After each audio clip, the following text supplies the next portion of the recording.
technicians, tire kickers, and lowballers on the internet. GimmeTheVin.com is America's best car buyer. Sell us your car. GimmeTheVin.com.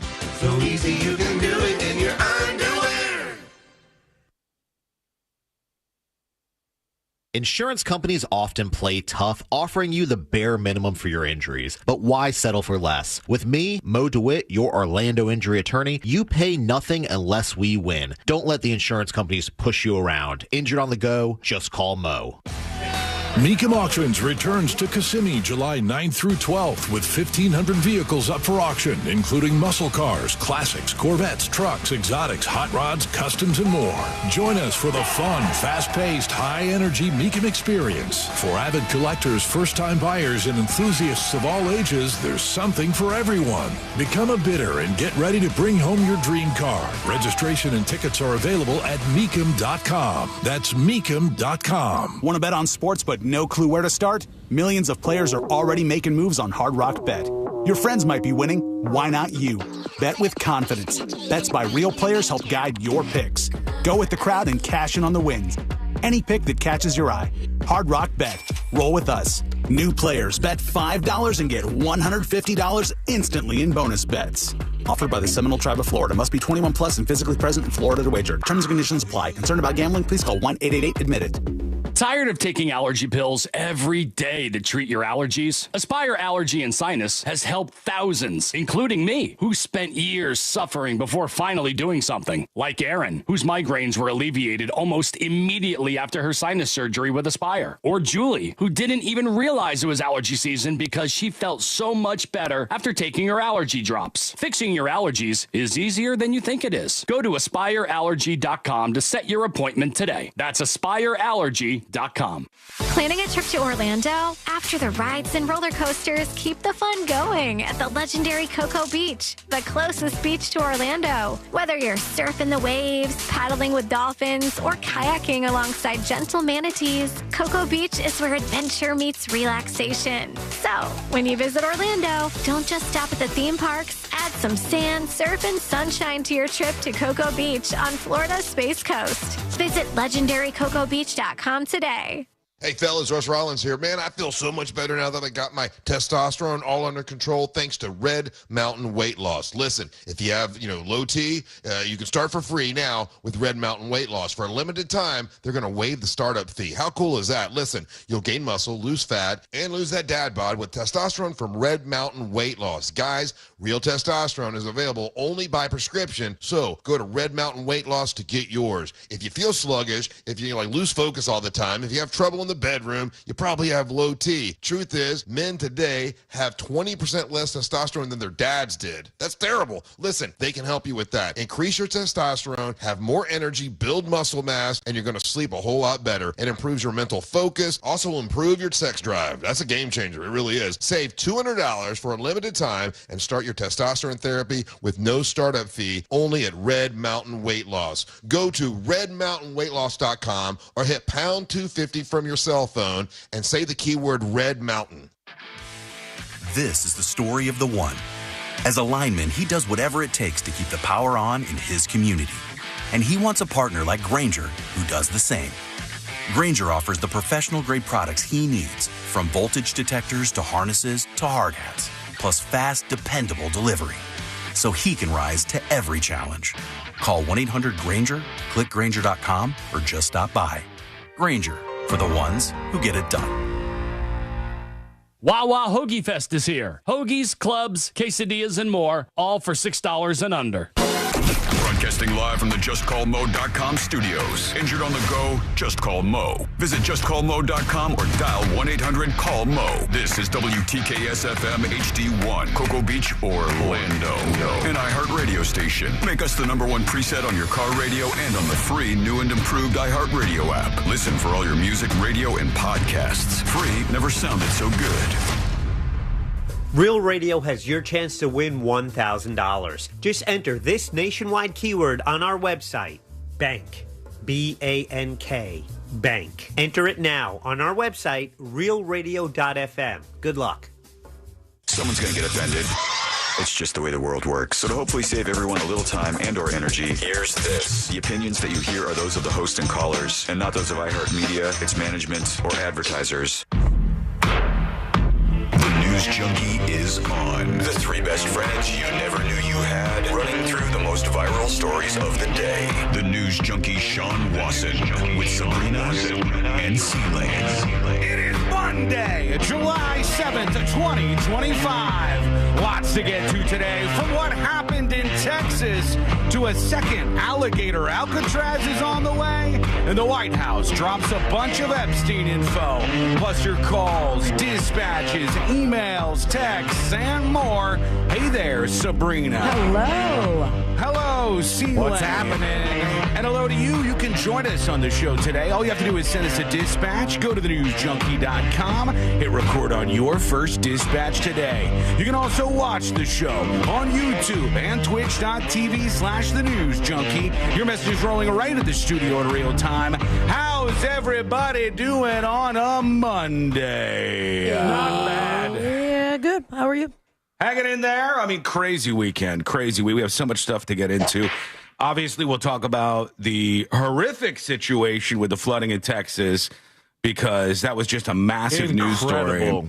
And I was trying to find a way to tell stories that are this big on the show, which traditionally I haven't been as good at as I've wanted to be. So I got sort of a new breakdown style thing that we'll do in the next segment or so, to get everybody who, if you're not tuned into this, if you don't know what's going on, to give you the full overview of all of the things that you might need to know on a story like that. But yeah, so many different things going on. Quick check here, since we got the video monitors up for the show. You can watch again on YouTube and Twitch.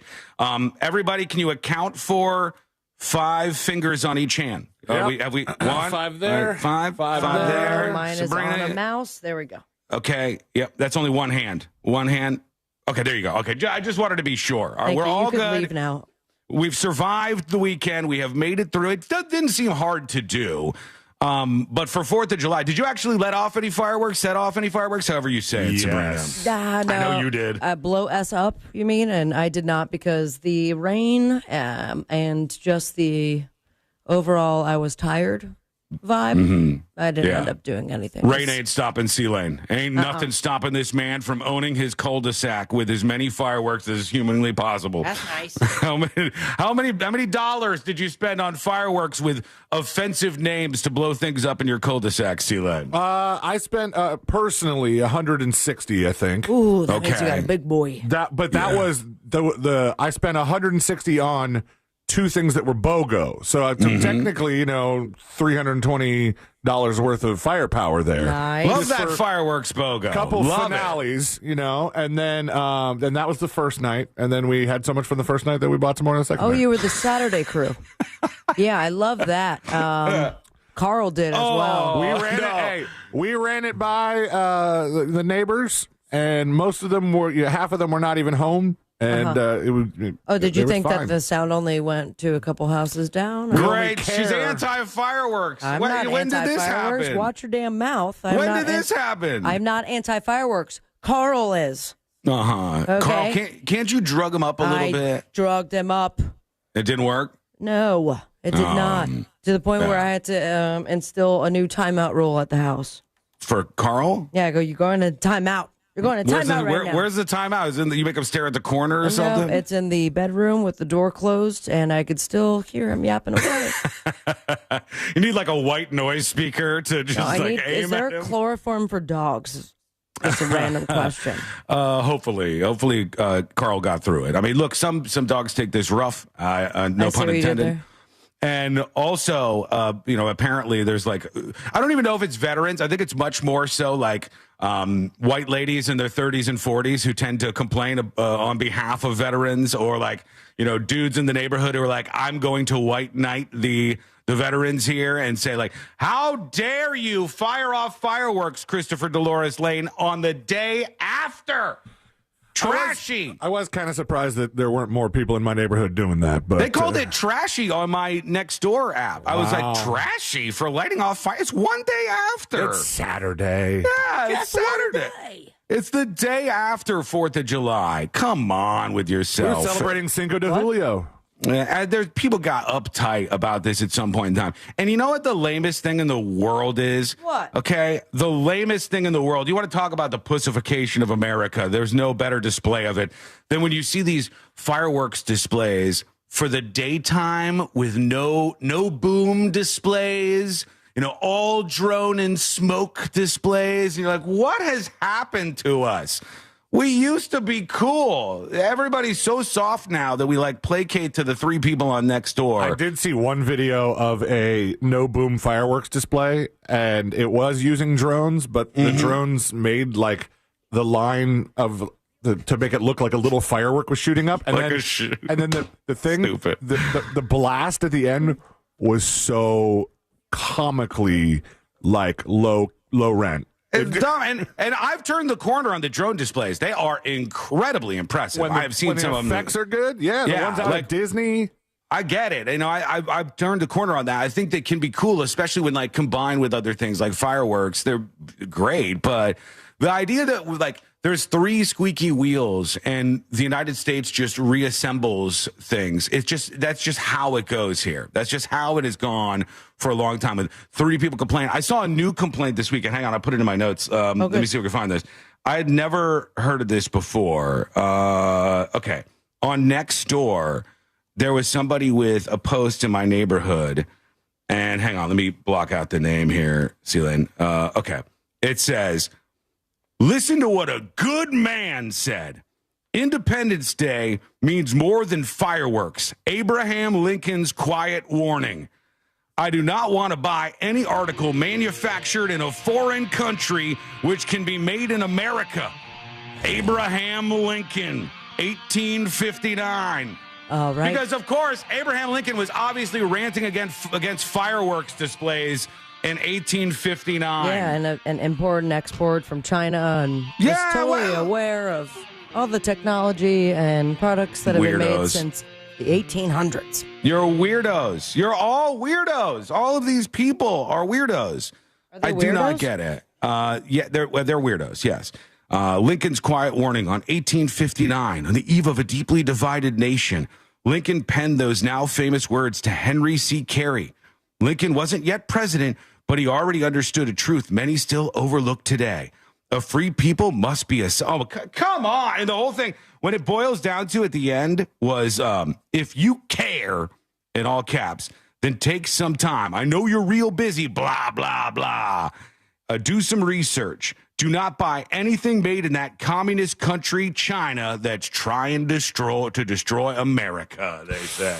Dude, light off a firework and have some fun. How are we going to get the Gen Zers to love America if this is the tactic the boomers are taking? Do they think that the Chinese fireworks are going to shoot in the air and then become autonomous? Propaganda. And then just do a U-turn and come down at our houses? Yeah, they will. Once they explode in the air, the Chinese fireworks, then they work themselves into the 5G network. Oh, of course. Implanting they blanket the country. Chips so small that we don't know it because our eyes are open looking at the fireworks. Yeah. Furthermore, I wish there was a reality TV show where you take posts like that and then you go through that person's house and see all of the things that were made outside of the USA.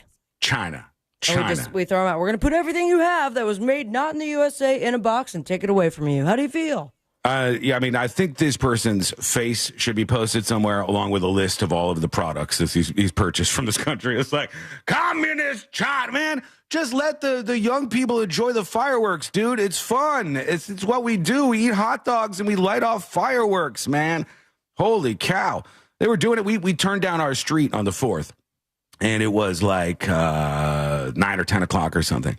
And all the new residents were gathered, save for us. Oh, wait, you didn't join the new resident party? It was raining too much. And like the guy on my street who had to get together, I don't know him that well.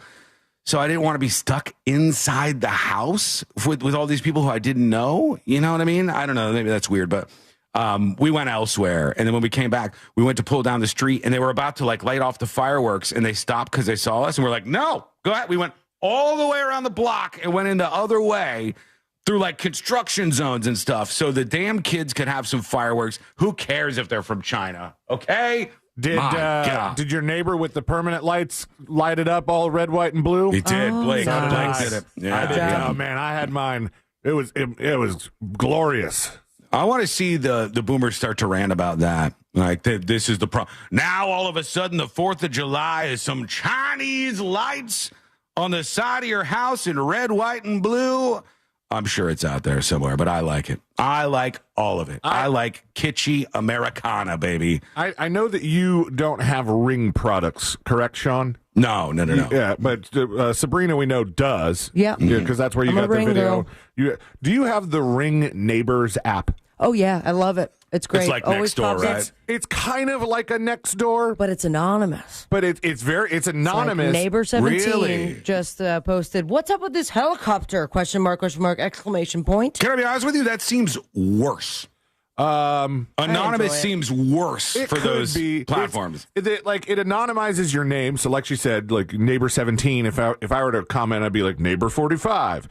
And Now I know who you are. And a lot of it is like, hey, what's the helicopter doing? Hey, I saw sirens over there. What's that? You know, it's all people being nosy. Hey, I saw a suspicious guy walking down the main street. What's he up to? Can I tell you something? Can I tell you something, though? As much as they are nosy nobodies and they are weirdos, I do love to read it. I love their drama. I did until like a handful of weeks ago. There was a couple areas, not mine, but a couple zones around me where the power was out. Mm-hmm. And this app was just, you would think it was an email reply all thread. All damn night people were. And so it's people were like, who is this lunatic in the cul-de-sac on the 5th of July? It's usually complaining about fireworks if it's the 4th of July. It is... what's this fire? What's this helicopter? What's the siren? And there's a lost dog. It's usually really, really that kind of stuff. But you could put whatever you want on it, apparently. And somebody was like, "Happy 4th of July to all the military and ICE agents keeping the country safe." I'm like, "What do you guys do? What is? Just tell me about a lost dog." Just throwing a grenade into the mix, man. What are you doing? All right, let's put our ears to the ground, our fingers on the pulse, and see what's happening in this great, big, wide world of ours. And as I said, we'll get to the full breakdown on what happened in Texas with the flooding this weekend and all the insane reaction to that. But first, we go out to something very American on 4th of July weekend, and that is the baseball field, friends. Yeah, they're out there. I was hoping you were going to play this clip. They're playing a little baseball. They're doing their thing. And we got, this is, I'm not super familiar with this podcast, but I know of it. Call Her Daddy is the name of it. Oh, yeah. I've heard of Call Her Daddy. Fun. I think it's spun off of Barstool Sports somehow. I don't think it's intended for me. We've talked about this, though. This is the gal who got like a $20 million Spotify contract after she left Barstool. She's swimming in cash. She's doing A-okay. Like, she's getting the biggest of guests and stuff. She's not hurting for anything. I think she was... Did you say 20 million, Sabrina? I think it was more than that. I think it was 60. 100. So $60 million. She's doing well, right? I feel like she's the female Joe Rogan, this Call Her Daddy lady. But they call her up at the Cubs game, and they say, "Hey, we want you to do time-honored tradition. Take me out to the ball game. The 7th inning stretch." Here you go. Yeah, this is and there's no place, Christine, I might be wrong on this. Correct me if I'm wrong.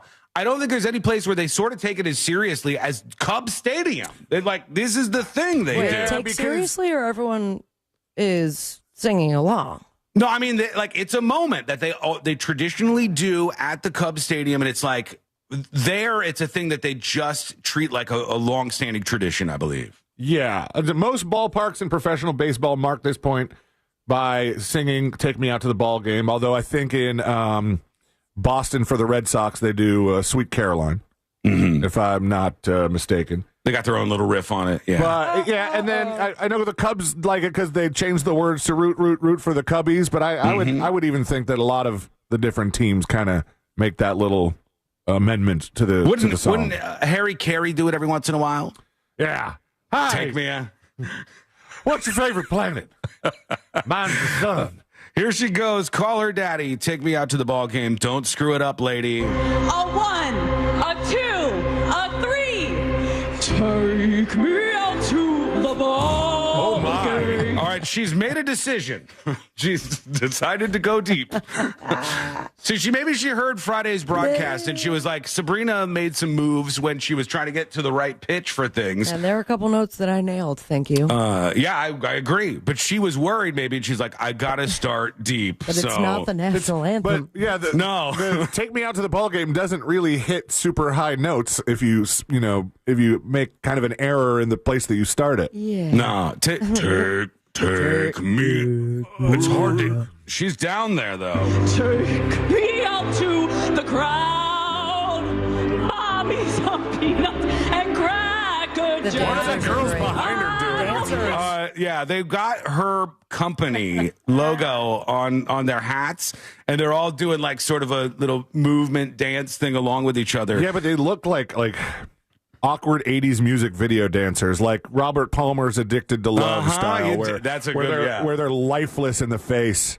Yeah, they're dancing around. They're doing it. It's terrible. Everybody starts booing. The whole place is booing. Never come back so much. Root for the Cubbies. She got that part if right. they don't win, it's a shame. She's like falling back into her friends as she's singing. I like the choreography.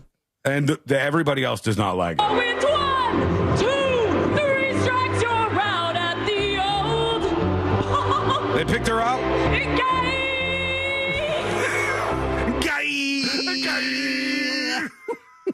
What was the ending? What was the ending? And all the official channels were like, she got booed. It didn't sound like I couldn't pick up too much there. There was another one I had. I would be curious if there was a fan angle that wasn't the official Jumbotron feed showing, if there was really booze like that. For someone that had no idea who she is, probably would be put off. But for people that do, and I mean, God, also at Chicago, they get spoiled. They're like, "Oh, Eddie Vedder's not singing it this week." Yeah, but let's just talk. Let's be real. Let's be real with each other for a second. I got the booing allegedly. Okay, you see her actually. Look at this. She's on the screen out there. The outfield says Alex Cooper, Call Her Daddy podcast host. If you just keep it in the pocket, so to speak, and you go, "Take me out to the," and you just work your way through the song. Nobody talks about it. Nobody talks about it. Roseanne Barr, they're still talking to this day.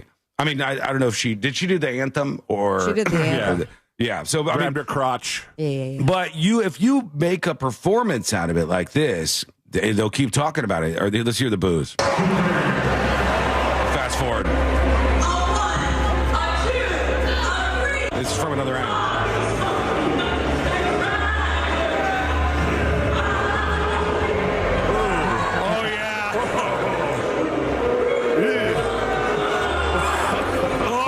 Oh, yeah. Oh. Yeah. What? Wow, they didn't like it, man. Oh, that's brutal. Jesus. But I got to tell her, shouts out to you, Call Her Daddy lady. As far as promotional stunts, it's way better to screw it up. Mm-hmm. It's way better to screw it up. It almost sounds like she planned it. Maybe. She might have. She might have thought about it. Off during the entire thing. She's probably smart enough to go hey, if I get this perfect, no one's ever going to talk about this again. If I butcher it and everybody boos, then they'll be like, remember the time? Because that's what people do. That's what actually happens in these moments. Right. I'll give you 2 which is better situations that you'll find familiar. You'll find one of them familiar. Which is better? Hey, I let Shaggy in the door one time. Mm-hmm. Or hey, I told Shaggy, you got to call somebody. You can't get in here without an escort. I'm sorry, Mr. Lover. I'm going to need a little more proof as to who you are. You can't just stroll into iHeartMedia, sir. Yeah, say boombastic. Which is better? One time I was playing a gig and Sheena Easton was in the bar and nothing happened. Or one time I was playing a gig and Sheena Easton was in the bar and I started singing the opening lines to My Baby Takes the Morning Train and she paid her tab very quickly and left. Which one of these is better? You see Modest Yahoo's hat, you do nothing with it. or you see Modest Yahoo's hat and you put your nuts on it and wait for Modest Yahoo to put it back on and move along with your day. Also for the 4th of July, Joey Chestnut reigns supreme. Congratulations to the Chestnut. He did it. Didn't they say that they measured his final number by like something and a half? I didn't know we were doing partial dogs here. Yeah, that's true. Like 70.5. You're right about that. 70.5 is what they said he was able to down there on 4th of July. Did you hear his commentary about why it was, not like a record-breaking number this time, or why it was less than he normally would do? No, what he said. He said the buns are denser this year. Same. That's how many hot dogs this guy eats. That these buns are kind of dense. He starts eating the 2025 hot dogs and go, oh, they made the buns a little denser this year. It's going to be hard for me to get more of them down. What do they do during these interviews? Do they toss out like political? Do they go like, "What are your thoughts on Palestine, Mr. Chestnut? What do you think about this?" I just know these buns are a little more dense. They're a little more dense. He won 70.5 hot dogs and buns in 10 minutes. Congratulations to him. Miki Sudo, though she was the favorite, did not win. I don't think she did win, but she fell short of her record. She got 33 hot dogs in the ladies division. I salute y'all. I can't do it. It's impressive in the least impressive way possible. It truly, absolutely is. And finally, for now, before we get geared up for what happened in Texas this weekend at the box office, number one with a bullet, Jurassic World Rebirth brought in the July 4th weekend, $147 million. So DNA. Rebirth is the new one. Rebirth. Jurassic World Rebirth. One of my $147 million. One of my apps has like Dominion on the front page, and I was like, I thought, is that the new one, or that's theaters and streaming? Yeah. That's the old the previous one. F1 was number 2, How to Train Your Dragon, number 3 at the box office. When we come back, let's talk about what happened in Texas with this flooding. Incredible story. A lot of twists and turns and a bunch of people standing out to be the craziest possible to react to this. We'll walk through all of it with a full breakdown on the Texas floods this weekend. That is coming up next on the News Junkie. Real Radio is on X at Real Radio 1041. Sponsored by the law offices of Anajar and Levine Accident Attorneys. Have you been in an accident? Call the law offices of Anajar and Levine at 1-800-747-FREE. That's 1-800-747-3733. From the Clausman Law Traffic Center, car crash, call Clausman Law. ClausmanLaw.com. Still seeing heavy delays on I-4 this morning, east and westbound for drivers traveling by the major attractions exits. Still looking at a serious crash blocking all southbound lanes on Orange Blossom Trail between I-4 and Holden Avenue. No problems to report at this time north or southbound on Florida's Turnpike. If you see traffic problems, make sure to call the Valvoline Instant Oil Change Traffic Tip Line at 866-676-8477. With traffic, I'm Samantha Canning. This report is sponsored by Rasmussen University. At Rasmussen University, we offer a full suite of nursing programs from pre-licensure to doctoral, online and on campus. Programs vary by campus. Delta Airlines doesn't just help you see the world, they help you embrace it. Delta's dedicated teams make your travel experience extraordinary, anticipating your every need with genuine care throughout your journey. The app puts you in total control, and with fast, free Delta Sync Wi-Fi, you can stay connected to what matters most. So flight time feels more like me time. With exclusive partnerships and Sky Miles rewards, every part of the Delta experience is designed to make the journey as enjoyable as the destination. Going to nursing school can change your life, but that doesn't mean it's easy. You have commitments, family, a job. At Galen College of Nursing, we understand that, which is why we provide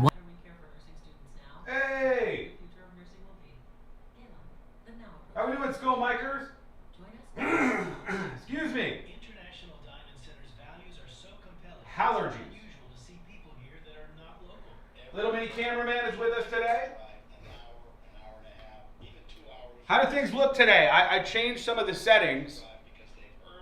I noticed our NDI feed in our network that was sending out to our streaming computer was only at 720p, and I've upped that to 1080p. So let me know if it looks better. We scour the world to find only the most pristine, super clean watches.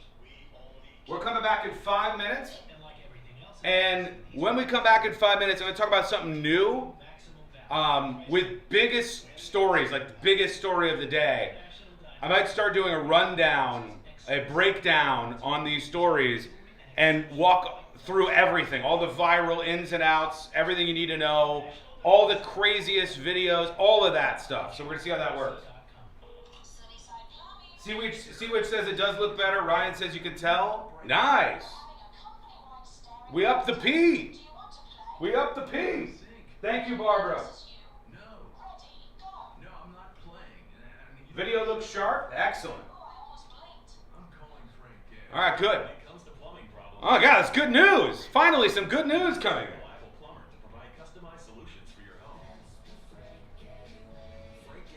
All right, 4 minutes. Chat, just to get a vibe off of where you're at on this before we do this breakdown. Yes or no, have you been watching coverage of the flooding in Texas throughout the weekend? Yes or no, have you seen any of the coverage? All right, I just want to see where you're coming from. Yes or no in chat.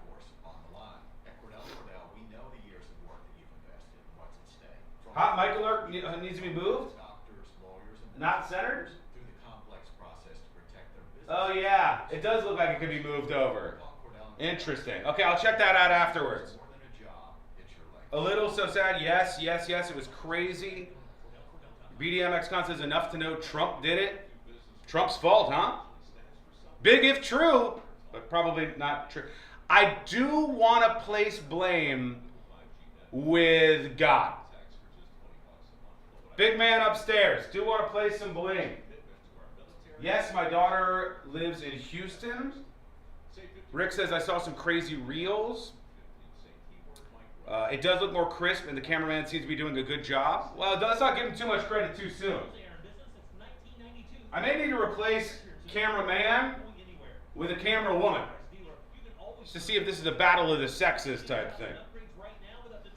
I don't understand why summer camp cabins were built on a floodplain, says Marla.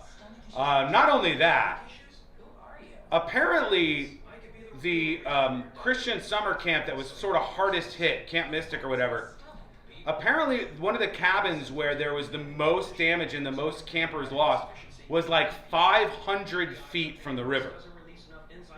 That's not very far. 500 feet is not a huge distance from a river in one of the most notorious floodplains in the United States. That's kind of crazy. On the other hand, you know why it was there? Because it's always been there.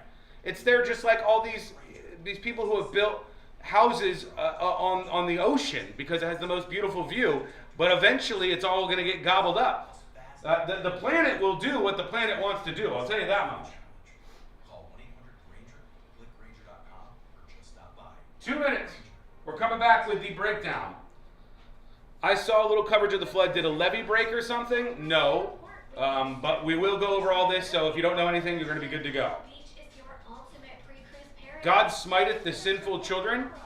You joke, but I've seen some people talk about how, oh, this is for the kids. Remember, kids, like 20-something, 30-something kids died. This is for the kids that subverted Texas's porn ban. God has smiteth them. 1 minute left. Nicole's on it. Massive rain, 9 to 12 inches in short order. More than that, actually, in some places. Crazy how fast this happened. And in our breakdown, and tell me if you guys like this format of like kind of explaining bigger stories. In our breakdown, we're going to go over everything that happened, all the viral stories, the people who got canceled as a result of their takes and posts, everything. So let's go.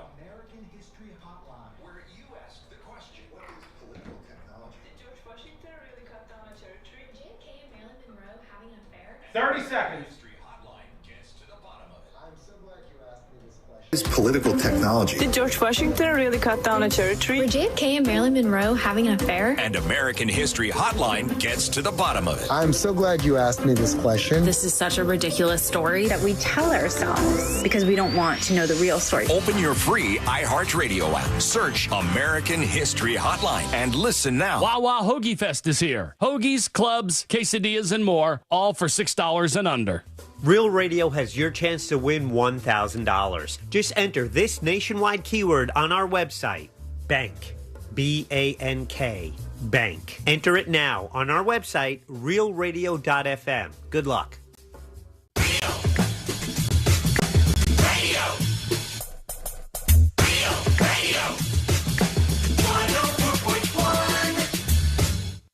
Dispensing unsolicited advice on a wide range of pointless topics.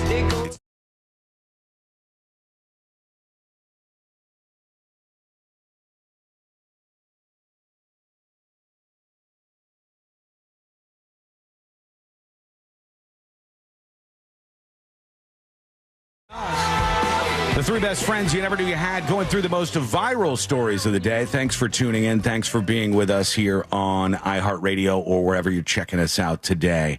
We'll hear from you throughout the show today. Feedback coming in via dispatches and emails. Dispatches are messages that you record over at thenewsjunkie.com. That's the website.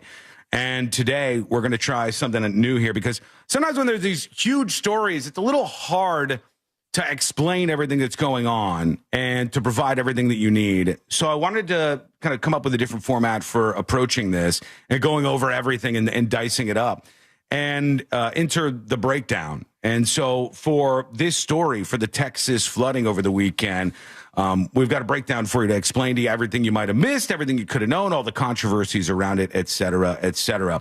Before I get into this, Sabrina Sealine, did you follow this at all this weekend? Did you see the footage and stuff like that of the flooding? Oh, absolutely horrendous. Yeah. It popped up in my, obviously in my social media and searching a little bit more. And I was even chatting with someone this morning. I was like, did you hear about that 26-year-old Coast Guard who just saved 160 some odd kids? And I'm like, yeah, let me look that up.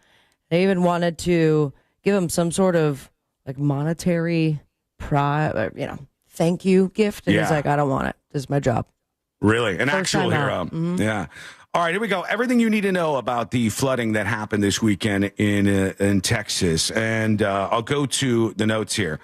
Over 80 people are dead in Hill County, Texas. That's what they call this area. Camp Mystic, a summer camp for young girls, was one of the places hardest hit. Did you guys see the Camp Mystic tie-in? That's insane. Little girls. That must have been on the ground. For Sabrina, for those of you who don't know, Sabrina for years and years worked at a camp kind of like this, like one of these outdoorsy summer camp type places. So you just see these young girls and I can't imagine a flood there. One of the biggest things that happened a few years back was lightning had struck the mess hall. And I mean, it was engulfed completely, like total loss, essentially, of all of the 70 years worth of, relics but that's nothing. I mean, unfortunately, it is nothing compared to what we saw in Texas. But still, when you have a place that you love so much, and I imagine Camp Mystic has been around for many years, plus you have campers there. It has. I did have a question. I had a question for you, though, because in the stories that I was seeing about Camp Mystic, I believe some of them said there were 700 campers. That number seems really high to me. Big ass camp. Is this like, are a lot of these summer camps outdoors that big? That's like, I know it's not as big as a school. Ours was in the 100 to a little less than 200 range. Yeah, 700 is wild, but over 80 people are dead after a disaster in Hill County, Texas. Camp Mystic, a summer camp for young girls, was one of the places hardest hit. Girls who were staying in cabins just 50 feet from the river were washed out into the rising waters. 4 months worth of rain fell in just 4 hours. Consider that for a moment. 4 months worth of rain fell in just 4 hours. But why? What happened? What went wrong? Who is to blame? Conspiracies are absolutely everywhere. Was it the blue rain? I don't know if you guys saw the blue rain stuff. Was it some nefarious weather manipulation? Was it because of budget cuts to the National Weather Service? Here's everything you need to know. And I got a couple of clips to start us off here. Some of these were pretty crazy to me just to see how fast all of this actually happened. Here's a good example. Again, you could watch all of this over on YouTube or Twitch. So this is from the start of the flooding. You can see it's just like basically a muddy terrain that we're looking at here. And this is the river breaching. And in 2 minutes, now you see the water starting to roll in. All right? That's crazy, man. It does not take long. You hear the water roaring past. I mean, that is... Oh, hang on. Hello? That is how fast this actually happens. That is how fast this all goes down. Hang on, I don't know why that popped up like that. Fix the problem. There we go. This all happened that quickly, and the water is so incredibly strong, it's almost hard to understand how powerful it can get. Here's another example of a time lapse. And the crazy thing about this one is, let me stop. All right, this is 7:17. Is that time lapse? Yeah, this is the time, one of the many time lapse. This is 7:10. Okay. 7:10, there's people on the bridge. There's people with their vehicles stopped in the road. It was 5:10. 5:10 to 5:30. 20 minutes later, it's a complete river. I mean, it doesn't even take that long. It's very quick to happen. So this is 5:12 p.m. when this happened. The water goes up very quickly, within a minute or two. Within another minute, the water is creeping up the road toward these people who are like some sort of officials. They all end up turning around because the river is just raging past them in this area, which is known to have issues like this and is known to absolutely flood. That is insane to watch. Yeah, it happens very, very quickly. That's just the way this kind of stuff goes down. This camp was like 100 years old, I guess. Really? Jenna Bush Hager, daughter of George W. Bush, was talking about it on the Today Show. And said that her mom was a counselor there at one point. Really? A lot of her friends grew up there. Let's look at Camp Mystic real quick. This is pretty jarring to me.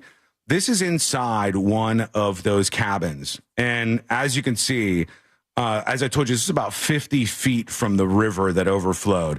All of the beds are off of their frames and are either floating around or in the absolute muck. I don't know if those lines on the wall are actually water lines, but I think they very well may be. I think that might be a water line up that wall to show you just how high up the water went. And it's about 5-6 feet up the wall, about 5/6 of the door height. The water marks went up, maybe even higher. It could have been the entirety of the door. So you can imagine these poor girls that were in these places just hanging out at this camp and what they were going through. Here's another one of these particular cabins with an entire wall washed out of it because the place filled up with water, and the water just rushed out with such force that the entire wall ripped off. And a lot of these girls from this Camp Mystic were pulled out into the water. Hopefully, you hope those girls can swim. You hope they're able to grab onto something. Dealing with a flash flood, not a thing a lot of people have experience with. I can't imagine this area was very familiar with it. They are actually in this area in Texas. But the thing is about, well, yeah, they've gone through a lot of this before. We'll talk about like how this compares to some other things in history in a bit, but. Let's go back to your camp, Sabrina. Yeah. With a camp like that, with Good Counsel Camp, did they have any kind of policies for if there was some sort of emergency like this? Yeah. Like, would this be a thing you went over, kind of like a muster drill type thing? For sure. The counselors got there between 1 and 2 weeks before camp actually started, and that's all training. And that's training from, how to handle your basics with the campers, even noticing some issues that may be apparent from home, and then drills when it came down to any sort of emergency, whether it's a lost camper or natural disaster or you gotta do it. Everything in between. Yeah, you just have to do it because of the danger to the kids. You're in charge of these kids. You're step-in parents for them.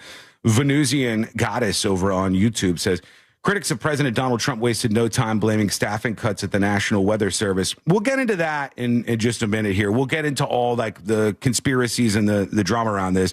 Some basic details. Over the July 4th to 5th, 2025 weekend, catastrophic flooding struck central Texas, particularly in Texas Hill Country, which sounds like an insult, but like literally that's what they call this area. Well, yeah, because it's a real thing. It's just Hill Country. It has a connotation, but it's like hilly country. Yeah. I know, but like hill people is like, these drunken hill people. But no, this is the real deal. In Texas Hill Country, with Kerr County being the hardest hit. We're also going to tell you in a moment how you can help out here because these folks are really going through it. Torrential rains driven by a slow-moving system and a surge of tropical moisture from Tropical Storm Barry. So this Tropical Storm Barry that wailed Mexico was kind of the pivotal point here, dumped 5 to 15 inches of rain in just a few hours. And the Guadalupe River surged dramatically, rising 29 feet in some areas like Hunt and Kerrville within hours, reaching, and for comparison, Sabrina, its second highest level on record for that particular river. The rapid rise led to devastating floods that killed at least 81 people. That number is all over the place, including 28 children and 68 deaths in Kerr County alone. The flooding was particularly tragic at Camp Mystic, a Christian girls' summer camp, where 10 campers and a counselor remain missing. The disaster prompted over 850 rescues. They had 700-800 campers, and they were all girls? Yeah, it's all girls camp. This is a very large camp at this place. And they sent out the boats, the drones. In fact, they were complaining, Sela, and I was wondering what you would think about this. They were complaining because people were going out with their own drones to help, and the local officials were like, stop flying your drones. Your drones are getting in the way of rescue efforts. Yeah, you are not allowed to fly drones around emergency situations like that. They need to be able to bring in helicopters. They need to be able to bring in actual emergency vehicles. And I know there have been times where I think recently there was a beach incident where somebody flew a drone somewhere and it ended up helping. But for situations like this, you got to stay out of there. I mean, I know that you want to get footage and you want to see if you can. Everybody wants to help. Feeling helpless is kind of an empty feeling, and thinking that you could help with your drone, you might be hurting more than helping. Yeah, this says, despite flood watches issued by the National Weather Service, the rainfall's intensity exceeded forecasts, catching local officials off guard due to inadequate local warning systems and staffing shortages at weather offices. We'll get into that more in a second because a lot of that was not exactly correct. The region known as Flash Flood Alley faces ongoing risks, and it was a catastrophic event. Some more footage of just like, you can see the power of the water. You know what I mean? Like the water comes with such ferocity and power that it upends anything, vehicles, homes, anything in its way. And all of this occurred in a place that's called Flash Flood Alley, which goes through the central portion of Texas, San Antonio. It's had a lot of flooding there. Austin, Waco, up into Dallas, even from there, on these rivers that are prone to flooding quite a bit. Camp Mystic, which is a century-old Christian summer camp, as Sabrina said earlier, had about 750 girls, all female. And of them, at least high 20s ended up dying. And they're not the only summer camp. If you see along the rivers here, including the Guadalupe River, which flooded a lot in this whole thing, there's Heart of the Hills, there's Camp Waldemar, there's Camp Stewart for boys, there's Camp Honey Creek for girls. There's many, many camps along this Guadalupe River, despite the fact that it's quite prone to flooding in that area. And it didn't take long for people to go absolutely insane with takes on this. It's led to people being canceled, people being fired. There is some absolutely jaw-dropping footage coming out of this. Witnesses speaking up that we're going to hear from, telling their story, campers talking about how they got out. All of that. We're going to get to that in the second part of the breakdown here, what happened with the Texas flooding. That is coming up next on the News Junkie. Coming up tonight on Real Radio at 7, it's a corporate time with Tom and Dan. Brought to you by MyEternalVitality.com and Modern Plumbing Industries. At 9 p.m., it's Real Laughs with comedians James McGill and Ken. And Real Music starts tonight at 10 on Real Radio 104.1. From the Odoo.com Weather Center, Odoo.com, the only business software you will need. Happy Monday, Central Florida. I'm Fox 35 Storm Team meteorologist Jessica Dobson with a check of your forecast. And for today, we're going to be expecting a drier day, only about a 30 to 40% chance of some afternoon showers and storms. And really, a lot of these will hug areas further to the east, closer to I-95 in Brevard County. Otherwise, plan for a high of 92 degrees, 93 tomorrow. Rain and storm chances, though, will be on the increase as we head towards the end of the week. From the Fox 35 Storm Team, I'm meteorologist Jessica Dobson. This report is sponsored by Rapid Radios. Stay connected and stay productive with Rapid Radios. Business owners trust Rapid Radios for instant, reliable team communication with nationwide LTE coverage. Push to talk. All under control thanks to Red. Everybody. Weight loss. Listen, if you have low T, you can start for free now with Red Mountain Weight Loss. For a limited time, they're going to waive the startup fee. How cool is that? Listen, you'll gain muscle, lose fat, and lose that dad bod with testosterone from Red Mountain. Now when we come back, we're going to do the second part of this breakdown with a lot more media, videos, timeline of warnings. Then we're going to go to Amy Coughel, and then we'll go back to this a bit to kind of wrap everything up with the rest of the drama. 20% less testosterone than their dads did. That's terrible. Listen, they can help you with that. Increase your testosterone, have more energy, build muscle mass, and you're going to... I think it's a useful way, just for the record, of going through something that's bigger and more complex.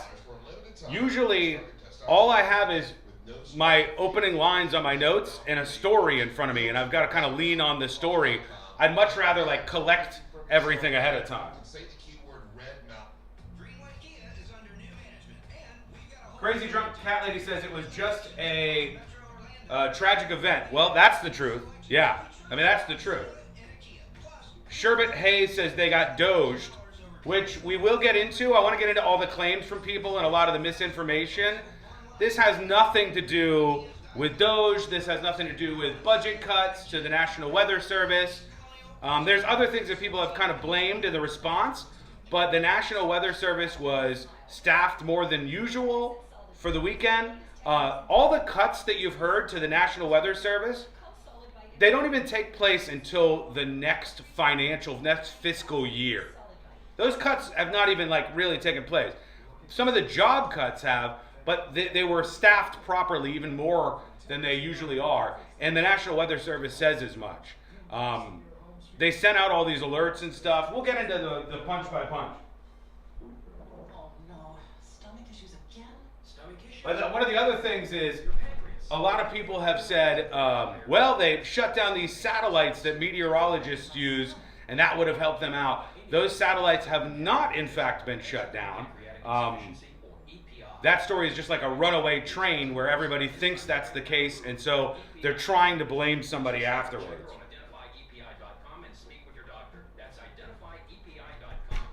Hello? Hi.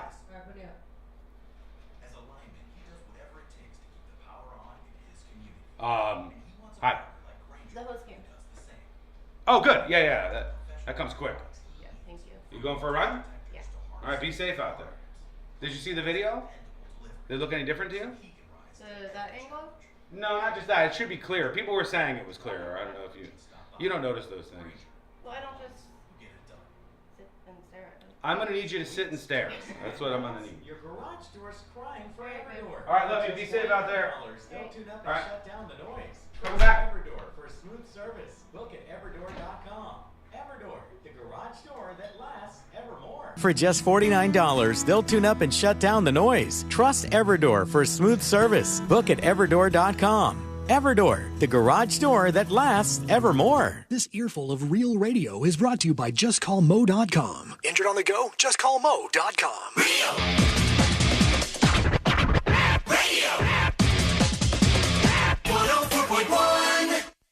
Preparing you for the impending robot uprising. This is the News Junkie.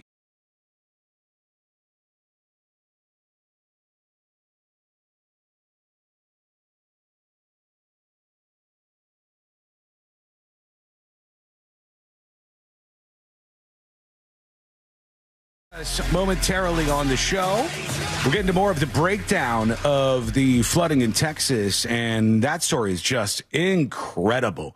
For those of you who haven't heard about this, we're going over sort of what happened and what's going on and the reactions to all of it, which a lot of the reactions have been crazy, as you could expect, just, in general. for social media reaction to something horrible. There's like the majority of people who are normal, and then there's people like this, right? Where somebody said, how did the county vote? Yes, this will really impact how much of an F I give. Just for the record, we have a lot of people that have died, and a good percentage of them were little kids. Little kids. How did they vote? Somebody said. You mean the children who traveled from all over the place to go to the summer camp near a river that rose 20 feet in 2 hours and were washed away? You want a poll of the political affiliations of drowning children? They don't even care about their own kids. Why the F should I? Hell, they effing celebrated when their kids died of measles. What the F is wrong with you? GD, you people are actually sick in the head. And this is what happens. This is your brain on politics, folks. This is your brain on politics. This is what happens. Who celebrated the measles? I don't know. I mean, maybe like they're just getting at people who in Texas where they had some measles outbreaks, but they're just crazy people, just absolutely crazy people. There was conspiracy theories everywhere. I want to go over the timeline a little bit, but right now, let's get into some more of the media. And you can watch us over on youtube.com/thenewsjunkie or twitch.tv/thenewsjunkie. If you missed this, you can always go back to the VOD afterwards on the newsjunkie.com. Here's an example of how crazy this got. This is a house in the middle of this flooding, and the house literally just starts floating away. This house is like, there's people in there too, you know? Oh, God. See, they're filming this? There's people in it. Oh my God, there's somebody with a flashlight in it, and the house is just floating away down the river like it's turned into a boat. And you hear all of the people kind of reacting to this as this is unfolding in real time. The house just kind of rolling down the river here as the Kerr County floods got worse. This is something that shows the sound and speed of the flood. Let's watch. Oh, yeah, this is the river as things start to pick up. I was truly blown away by just how fast all of this happened. I mean, this video is less than a minute long. And in it, you could see the water beginning to rise. You could see things getting worse. And then you just see the power of the water and everything that it brings with it, like all this sand and whatnot. It just rips through, and it can't be stopped by anything. It's beyond any kind of human force. This is sort of nature and its wrath, and you see it all pushing through. And it becomes a river, you know? The river just moves to wherever it wants to. Is this guy just taking video on a bridge? Yeah. Yeah, brave move to whoever was recording this. Brave this ain't move. gonna rise, y'all. Yeah, like, hey, Everything I'm hoping really got bigger in Texas, huh? I'm hoping that this didn't go further, because then the person on the bridge would be absolutely screwed. That was one of the Guadalupe River flooding videos that showed this. And somebody, I'm going to mute this one here. Hang on, because there's some cursing. Somebody filmed. This is like a semi truck just floating away, smashing into a U-Haul. Because a lot of times people will get trapped in their vehicles when there's this kind of flash flooding. And the flooding is just absolutely ripping through these areas. And sometimes they freak out and get in their cars and try to haul ass out of there. That's not a great idea, to say the very least. What is the great idea? The great idea, I think, is to get as high as you possibly can. I would do what they did for Katrina. Get on your roof. Get on the roof of your house. And unless your house goes floating away like this, smashing into the bridge, for the most part, you're going to be on the highest place you could possibly be. And nothing else really holds up to the strength of this kind of flooding. And it's just absolutely astonishing to see how powerful this stuff can get.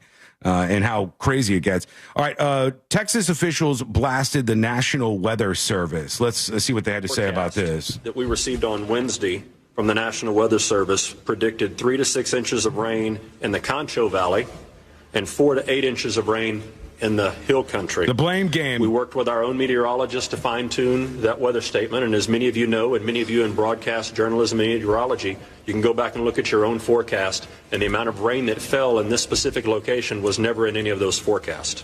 This rain event sat on top of that and dumped more rain than what was forecasted on both of those forks. When we got the report, it was about 7 feet or so on the South Fork, and within a matter of minutes it was up to 29 feet, and all of that converged at the Guadalupe, and that's where we saw those. That's the river. Very quick rise and flood. But listen, everybody got the forecast from the National Weather Service, right?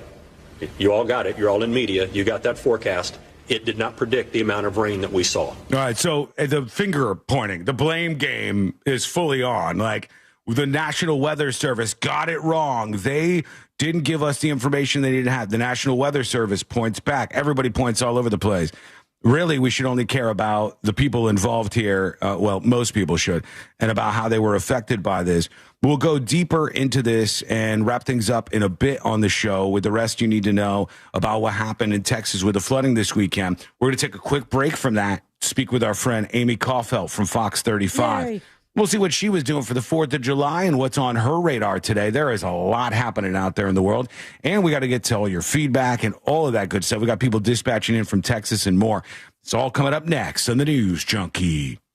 The Real Radio Summer of Laughs continues with Night 2 of the Mount Dora Summer Night Series with Ryan Holmes from the Monsters in the Morning, July 12th. Details at realradio.fm/comedy. From the Clausman Law Traffic Center, car crash, call Clausman Law. ClausmanLaw.com. There's a crash getting cleared up, blocking all lanes on Vine Street at Thacker Avenue. Keep an eye out for emergency crews clearing up an accident, blocking all lanes where Orange Blossom Trail meets 44th Street. The off-ramp's partially blocked due to a crash on James Birmingham. Hey, let's go, Mike. Sponsored by Rapid Radios. Stay connected and stay productive with Rapid Radio. I saw somebody's comment talking about the performative nature of a lot of the politicians, which I agree with. I think you always have that in these situations where, I'm going to be the loudest person to yell. But I think in this situation, it's just finger pointing. It's like the media is going to the officials and saying, why didn't you evacuate all these kids from this camp? And why didn't you evacuate people from this area? And they had to point their finger somewhere. They're not going to take the blame. So they're like, the National Weather Service. They want to blame the National Weather Service. The National Weather Service is like, we were properly staffed. We had enough people. What happens is, here's the truth of the matter. You really can't predict what's going to happen with weather. You really can't. Actually, the best weather prediction is when weather is currently over you and your local meteorologist is looking at the radar saying, storms are spinning out here and there. But there's a reason why you can look at your forecast right now on your phone for tomorrow and the next day and the next day and the next day. And if you screenshot that and compare it to what it looks like as that time rolls on, it will change drastically. Because the truth is, meteorology is about 50%. We hope this is how it happens. Maybe more. They don't know. The Stepafy says they should have asked Mr. Predicto about the weather. It's not that bad, but it's not crazy close. Right? Like a hurricane, you have models and tracking that works. Mostly with these storms, they try to use all of the software that they can and all of the analytical information, but chaos theory wins, right? Like the butterfly effect. If the jet stream, which in this case, the jet stream didn't push the remains of Tropical Storm Barry where they thought it was, if the jet stream does something different, or high elevation winds do something different, or X, Y, or Z, all these things can change just this much, and your forecast is gone. It's gone. It totally changes. That's the problem. You can prepare a pretty picnic, but you can't predict the weather. Outcast said it best. Hi, my air conditioner isn't working. There's a 30% chance it's already raining. That rocks. It's all pooling for European and U.S. models and just averages them. A lot of what they use is just like models to determine where things are going. But the models don't know shit. The models are simply a best projection, like early AI you could compare it to or something. They take in all the data and they do the best they can with it. But there's too many things with like a car going down a street, right? You know where that car is likely to go because of the street that it's confined to and the potential exits that it could get off at. With a storm, there are no streets, there are no exits, there are no anything. The storm could be influenced any number of ways. It's the equivalent of trying to predict the winner of the World Series on Game 1, the first day of the season. Too many things could possibly happen after that for you to predict who's going to win. So you can't predict where this is going to go.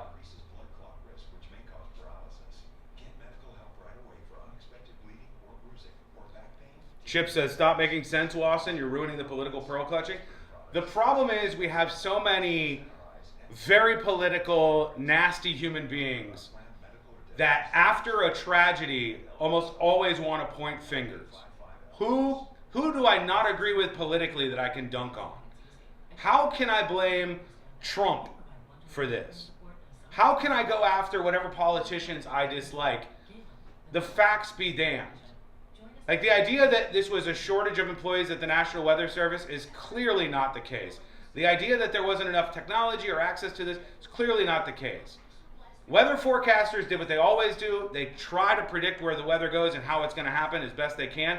But it's a flooding valley. This is literally one of the most flooded places on the planet. These things happen. Less than 2 minutes, we're coming back with Amy Coughel to Fox 35.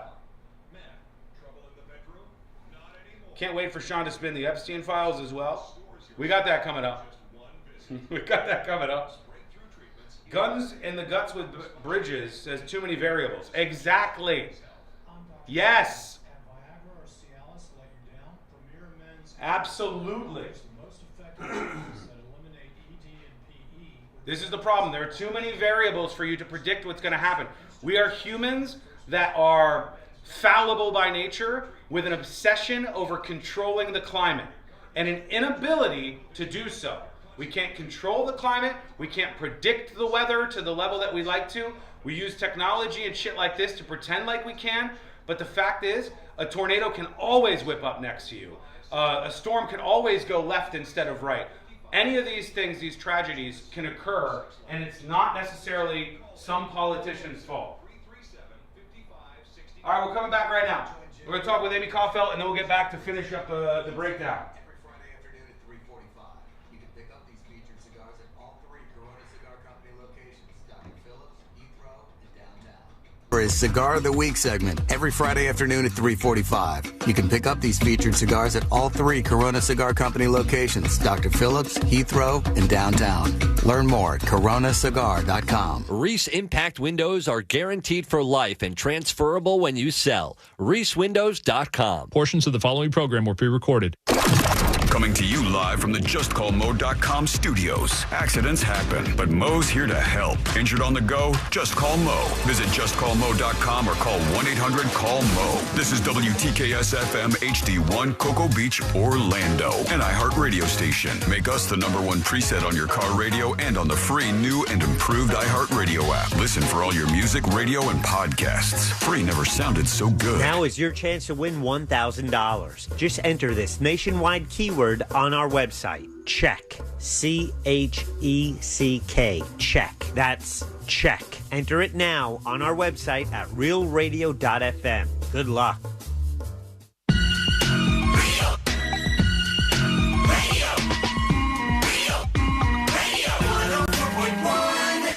He won't hesitate to call you out when you're being a little asky. This is the new.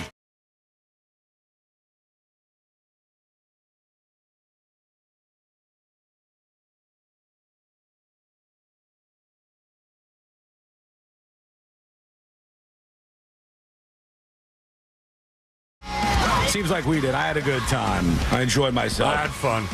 Despite the insanity that is just like this time of year, where you go, oh my God, it's beautiful outside. Let's go outside and see what's happening. And then boom, I was like, the most aggressive lightning in the world happens this time of year, man. Like that lightning that makes your core shake a little bit. And you go, should I be outside right now?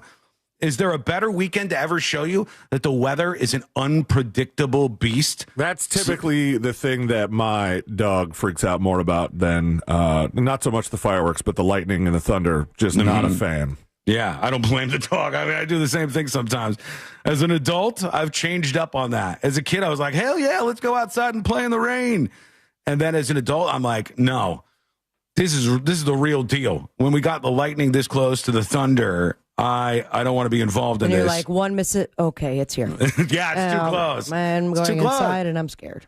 And we see on weekends like this with the damage in Texas that we can pretend all we want that we have this level of expertise and we can predict the weather. And like, look, you want to play the world of pretend? I can go on my iPhone right now and I could fire up the weather app. And with the weather app up, I can see next Wednesday. This is next Wednesday, what the weather is going to be like, what the sun is going to be like, when it's going to be raining next Wednesday. The iPhone weather app, though? Yes, what it's going to look like. And you know what? You know what level of accuracy or truth there is to that? Just about zilch. Yeah, all right? I've now come to know that I can rely on it when it comes to what the temperature is at that current moment. Right now. But when it comes to if it's going to rain, even when I ask Alexa, like, what's the weather looking like for the next hour? I think maybe you're going to get some light rain. And then it opens up the floodgates in the sky. Of course. I missed that other weather app that we all paid for. Me too. What was that one? I forgot. Rainy days, blue skies, dark skies. Dark sky, yeah. Something like that. Apple bought it up. All of these things, it's just pretend things that we do as humans. That the idea that I can look at the weather for next Wednesday and it's going to accurately tell me when it's going to be raining at 3 p.m. That's nonsense. If you took a screenshot of it and then checked it every day, you would notice it's continuously changing. It's changing nonstop as they tweak and they tweak and they tweak. The only accurate weather you can get is the weather of right now. What is the temperature outside right now? What does the satellite look like right now? Is it going to rain in 5 minutes or 10 minutes? I can look at the satellite and see what's going on with radar. But everything that they do beyond that relies on incredibly flawed models, relies on guesses and guesswork done by a lot of meteorologists who are going to pretend like they can predict this. They can no more predict what is going to happen with severe weather like this than they can predict on day one of the baseball season who will win the World Series. There are too many things, too many variables that can happen in these timelines. So in this case, everybody goes, well, the National Weather Service only said there was going to be this much rain in Texas. Yeah, they did. But things happen. We don't have this infallible source of information. We just pretend like we do. That's why the best thing you can ever do is be as prepared as you possibly can. One place you might not want to be when there's warnings about flooding and you're on one of the most flooded rivers in the United States of America is in a little cabin 50 feet from the river that's going to overflow. That's one place where you might not want to be. You might not want to be there. You think that land is cheap? Oh, maybe. I don't know. I don't know how much in the middle of nowhere it is. But we'll see. Do we hear anything from our friend Amy Coughel? She hasn't texted me back. I don't know if she's stuck in breaking news or I don't think she's on the air right now. Okay, it's all right. Well, if we connect with her, we do. If not, then I do want to see this. Let's continue on with our breakdown of what happened in Texas because there's a lot of finger pointing and politicians and stuff who are mad or getting roasted by the media themselves. Here's a Kerr County judge who is getting roasted by the media in this question. Why didn't they evacuate the girls' camp? They asked him. Let's listen into that. Here we go. Why weren't these camps evacuated yesterday? Texas Department of Emergency Management put out an all-call and said there's going to be a problem. We knew there was going to be a problem. We knew there was going to be a problem. Camps evacuated? Why weren't the camps evacuated? I don't know. Well, you're the judge. I mean, you're the top official here in this county.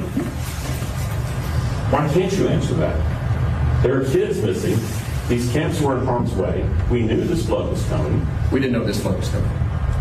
Rest assured, no one knew this kind of flood was coming. We had floods all over. Why are they interviewing the judge about this? The judge in Kerr County is the top official in this area. He is the top official. So he's like the sheriff and the judge and the... Yeah. Okay. And until the buck is stopping with you and you're like, well, hold on. And then we play word games and we move goalposts because he said we didn't know this was coming. Well, you must have known something was coming. There were a lot of warnings about how much rain there was on the way. Well, we didn't know something of this magnitude was coming. Okay. Well, that's not how we prepare for things, is it? Like if somebody says there's a hurricane coming to Florida, you shouldn't go, well, maybe it's just going to be a breezy day. You should say, what's the sort of worst case scenario and how can I protect my family? How can we protect kids? How can we protect everybody? And this guy goes like, well, we didn't know. We didn't know. We didn't have any clue that this was going to My phone happen. was on airplane mode. Sorry. He says, we just couldn't have predicted this. The most dangerous river valley in the United States. I agree. And we deal with floods on a regular basis. When it rains, alarm's going off. We had no reason to believe that this was going to be anything that was happening here. None whatsoever. All right, he says we had no reason to believe this was going to be anything like what was happening. That's the Texas Kerr County judge, where the majority of people ended up dying in this whole situation. Now, this one I want you to kind of brace yourself for, because I did think this was unbelievable, frustrating. I have a lot of questions. The first question I have, anybody who's an electrician, all right? Let me know what you think about this. We're going inside a house in Texas after this flooding, and the water is about 2.5 or more feet high inside the house. Am I crazy, C-Lane? Does it look like the lights are still on at this house? Now, I'm just judging by where power plugs are, outlets in your house. If the water is at or above your outlet, isn't that a risk of, I shouldn't walk in this water around my house? I think it would probably throw off some breakers. I would have thought you could get electrocuted just walking around in the water. It doesn't seem safe. Yeah, it seems bad. But, I mean, that's why you have, electric codes, and why you have, certain outlets that are close to water sources have to be, GFI protected and stuff. I think some of the old school tropes of, dropping the toaster, not the toaster. That toaster's dropping a word. that toaster. Well, the toaster's a much darker trope. Dropping the blow dryer in the bathtub. I think those are supposed to be now connected to circuits that will shut that off and protect you. But I don't know. I don't know the flood situation. All right, brace yourself for this, okay? You ready? Check this out. This woman felt helpless as the water was rising. Okay, my house is flooding. Anybody out there?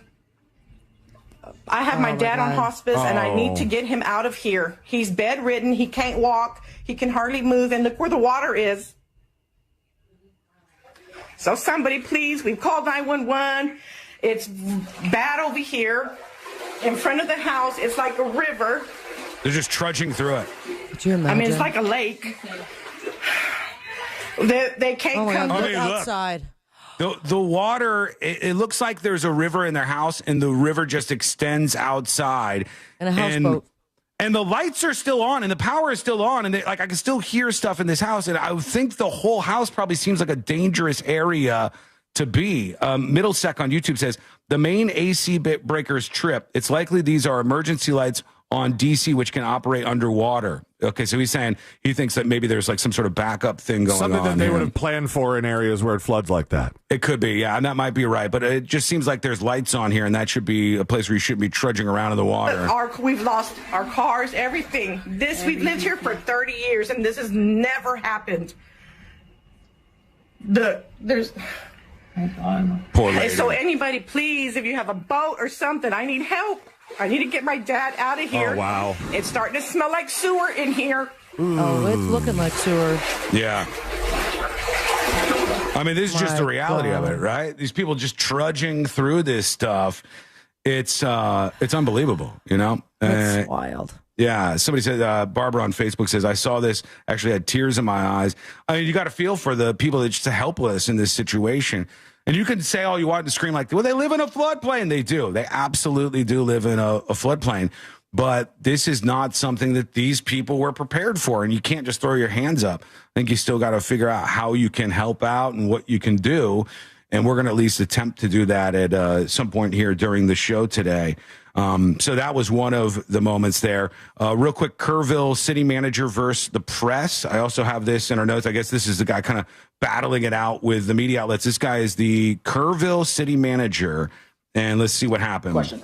Yeah, well, one of the questions that still hasn't been answered 3 days into this is despite TEM's warning, July 2nd, July 3rd, that something like this could have happened, that the threat existed, why that information didn't get down to the camps and why they weren't evacuated. Why didn't they evacuate the camps? That is a great question, but again, we want to make sure that we continue to focus. We still have 11 missing children that we want to get reunited with our families. Until we can get reunited with our the families, we are not going to stop. We are not going to stop until we do. So, thank you. Follow-up question, sir. Gone. Any emergency alert given out on the 4th that morning of? Did anyone? They're leaving. Families who deserve better than that.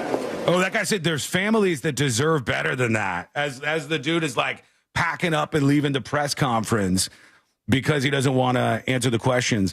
And this whole idea where you go, hey, actually, we're just going to try to do the search and rescue operation. We're not going to answer any questions about who could have done what beforehand. Nah, dog. Like you're a political leader in a moment where there's a lot of questions and scrutiny, and you should be able to face up to that. You shouldn't be running away with your tail between your legs. All right, is Amy Coughel with us? She is. There she is. All right, let's bring her in here. Amy Coughel from Fox 35. Hey, guys. Amy, how There the she heck is, are Amy. ya? Sorry I'm late. No Thanks for worries. being patient with me. No worries. We're always happy to have you whenever we can get you. I know you've been watching, of course, and even doing the coverage yourself about what happened here in Texas. It's pretty astonishing to see this. And the children's camp at the center of this. What's your take on what you've seen so far and how bad this all got? Well, it's horrific. And I think that for any parent who sent their child away to a sleepaway camp this summer, this is your absolute worst nightmare. And we were just talking about it today. All the things that you worry about when you send your kid to sleepaway camp, like, right? Are they going to get, have an allergic reaction to something? Are they going to get scared in the middle of the night and want to come home? Are they like, this is not something that I think any parent prepares themselves for. Mm-hmm. And if you guys go back to 1987, I don't know if you talked about this, but this camp also had some losses back then. Same thing, flash flood came through the camp. Now, back then, they had the buses lined up and they had everybody ready to evacuate. But one of the buses, I don't know if you guys saw this, but one of the buses that was like the last one in line to evacuate got overcome by water and the bus washed away and several of the campers died. That's crazy.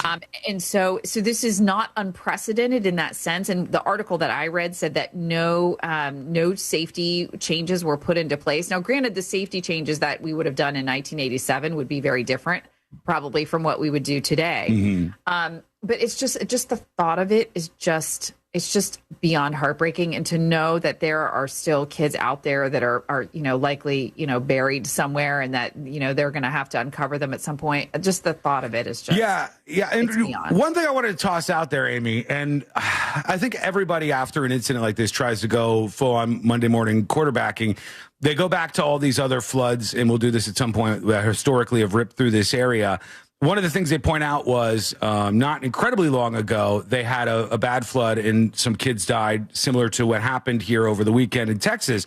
And they had a big investigation into this, and they concluded that one thing that they could do was to install all these sirens, flash flood warning sirens.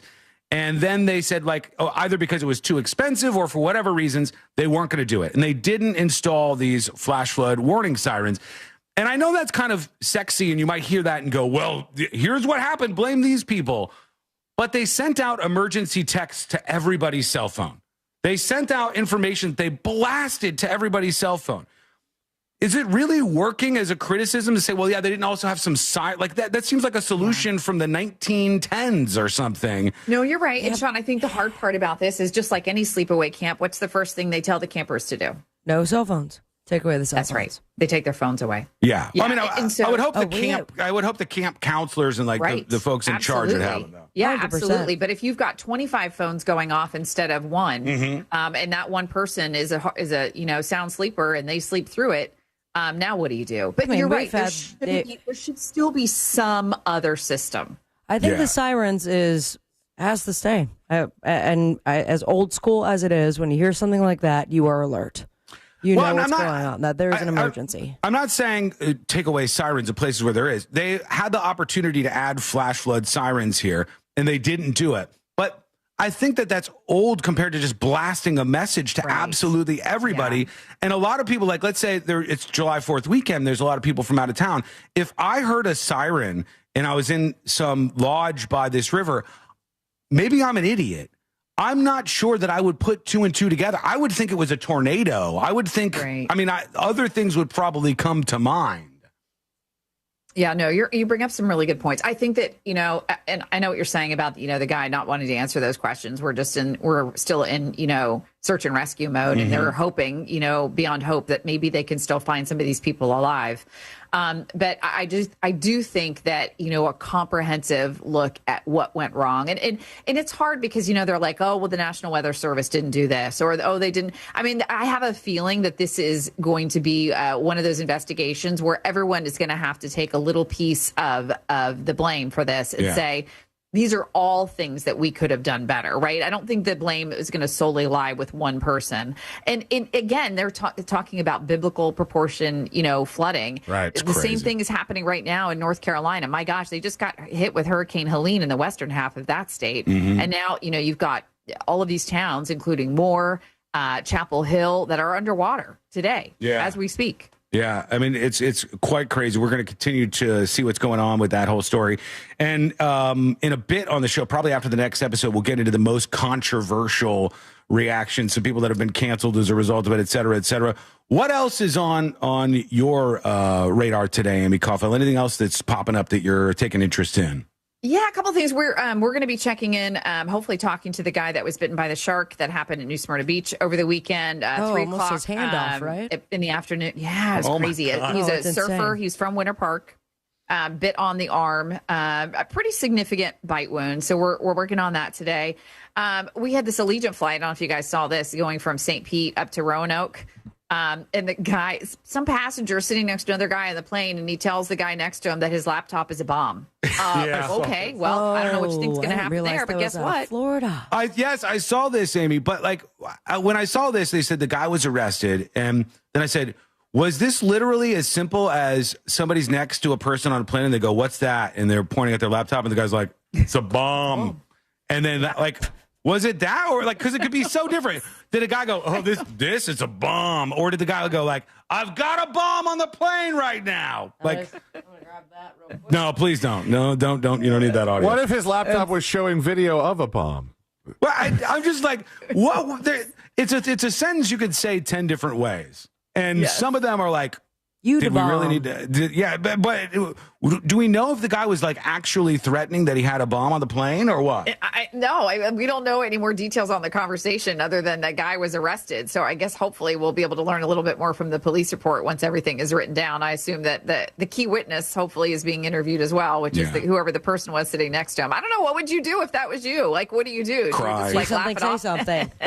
Or you're like, oh crap, what if he's telling the truth? Yeah, I would be. I don't know. And now you're responsible because you knew and you didn't say anything. On a plane, I would be the biggest rat ever. I'd be like, not for nothing, but if C-Lane said it to me, I might be like, I know the guy, but better safe than sorry. Wow, buddy, come on.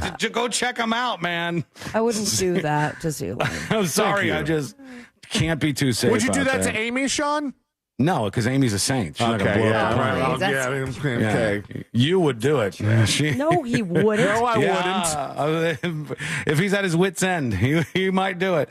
All right. Thank you so much. The lovely, talented, amazing Amy Coughel from Fox 35. Guys, love you. Next week I'll be on time, promise. No, please, no worries. But we want everybody to start their day with Amy Coughel. If you're here where we're based out of Orlando, you should be waking up with Good Day Orlando no matter what. Just turn on the TV and watch The Crew with Amy, and they will let you know everything you need to know. I've got a bomb on the plane right now. I'm so glad the like is on the end of that because it makes it less. That was a quick edit. Punchy. By the time next episode comes up, no, this will be usable audio, and C-Lane gets it right in the inbox. Everybody out there should be following along. And if you're on YouTube, subscribe to Fox 35 Orlando. They do great streams and everything you need to know to keep up with what's going on. Amy, we'll talk to you next week. Love y'all. See you next week. She's so great. She's the best. All right, when we come back, we'll get down into your response on this so far. I've got a bomb on the plane right now. Damn it, it's clean now. That is clear as day. That sounds bad. All you need is a tiny Bluetooth speaker, and you're done, man. Even if you played that on a plane, man, I would feel so honored if somebody got arrested for playing that clip of my voice saying that on a plane. If you went down for me, I've got a bomb on the plane right now. I mean, it's has some girth to it. Quick Girth break. is not the right word. You already said it. When we come back, we'll get geared up for the next episode, which is on the way. Then we'll wrap up the breakdown of what happened in Texas with the most controversial elements of this whole discussion. And then we'll get on to everything else happening in the world. That's all coming up next on the News Junkie. Real Radio is on Facebook at Real Radio 1041. Sponsored by the law offices of Anajar and Levine Accident Attorneys. Have you been in an accident? Call the law offices of Anajar and Levine at 1-800-747-FREE. That's 1-800-747-3733. From the Odoo.com Traffic Center, Odoo.com, the only business software you will need. All lanes are blocked on State Road 46 westbound at Airport Boulevard. There's a crash blocking all lanes on Vine Street before Thacker Avenue. All lanes are blocked on Orange Blossom Trail southbound at 44th Street. Keep an eye out for emergency crews on the roadways clearing up an accident on I-4 eastbound near World Drive. See traffic troubles, call the Valvoline Instant Oil Change traffic tip line at 866-676-8477. From the Traffic Center, I'm James Birmingham. This report is... Hey! Only in theaters July 11th. DQ. Happy tastes good. Go, my squad! Are you going to do UFC at the White House? If you're going to do it. I just have it in the stack here. So if you weren't going to do it, I was going to get to it at some point. Well, the printer is not working here, so I'm going to have to read PDFs. Okay. And, it is in the lineup. Okay, cool. That being said, this is going to throw me. I can't put stuff in order that I wanted to. Okay. I don't need a whole lot of time. Okay. That makes sense. Yeah, we'll just roll with a bunch of whatever happens. For a wide variety of styles and colors to enhance your property's security and curb appeal. Go to fenceoutlet.com to book your... Hey, chat! License number C-1025. Little cameraman, follow me, please. Question. Did anybody watch the new Jurassic Park this weekend? And if so, I need your 5-word reviews on the new Jurassic Park. The 5-word review. I saw it Friday. That's a 4-word review. Doesn't tell me how you felt about it, but I'm glad that you saw it at least. Oh no, not another one. That's a good 5-word review.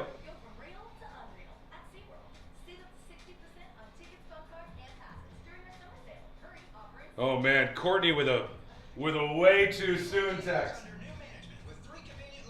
I did. It's a turd. All right, that's good. 5-word review. Do not waste your money.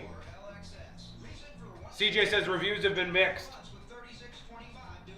Review, took no risk, okay skipping. That's a good review. So they didn't step out and like really try to reinvent themselves for this new reboot of Jurassic Park. If you don't see it, you don't see it. The new dinos were awesome. All right. Gonna wait to rip it online. Stop making Jurassic Park movies. How could you? Surely this one won't suck. My daughter said it was good. Technically 6 words. I am afraid of dinosaurs. Not enough Scarlett Johansson boobs. You know people can see these messages, right? My guy saw Scarlett Johansson in that red dress and was like...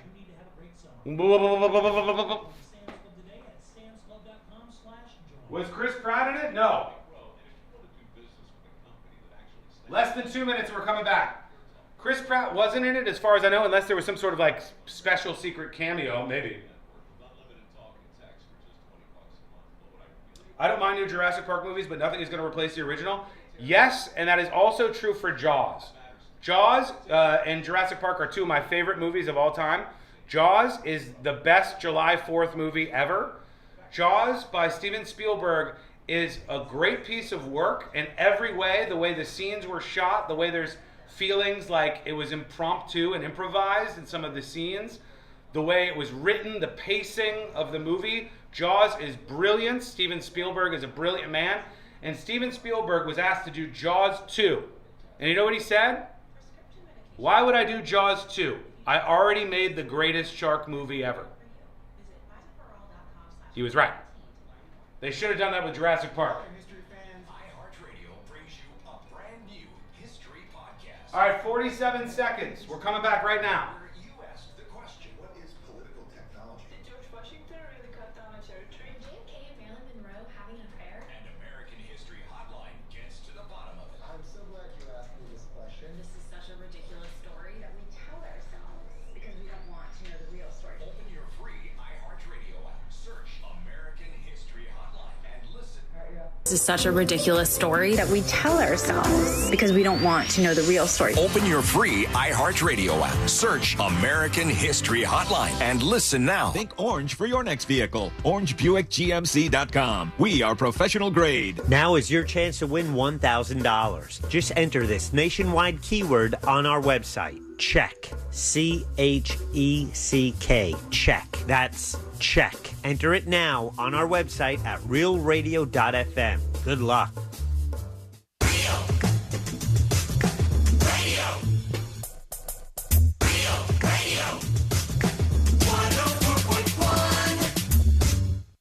Watching the world burn with some friends since 2007. This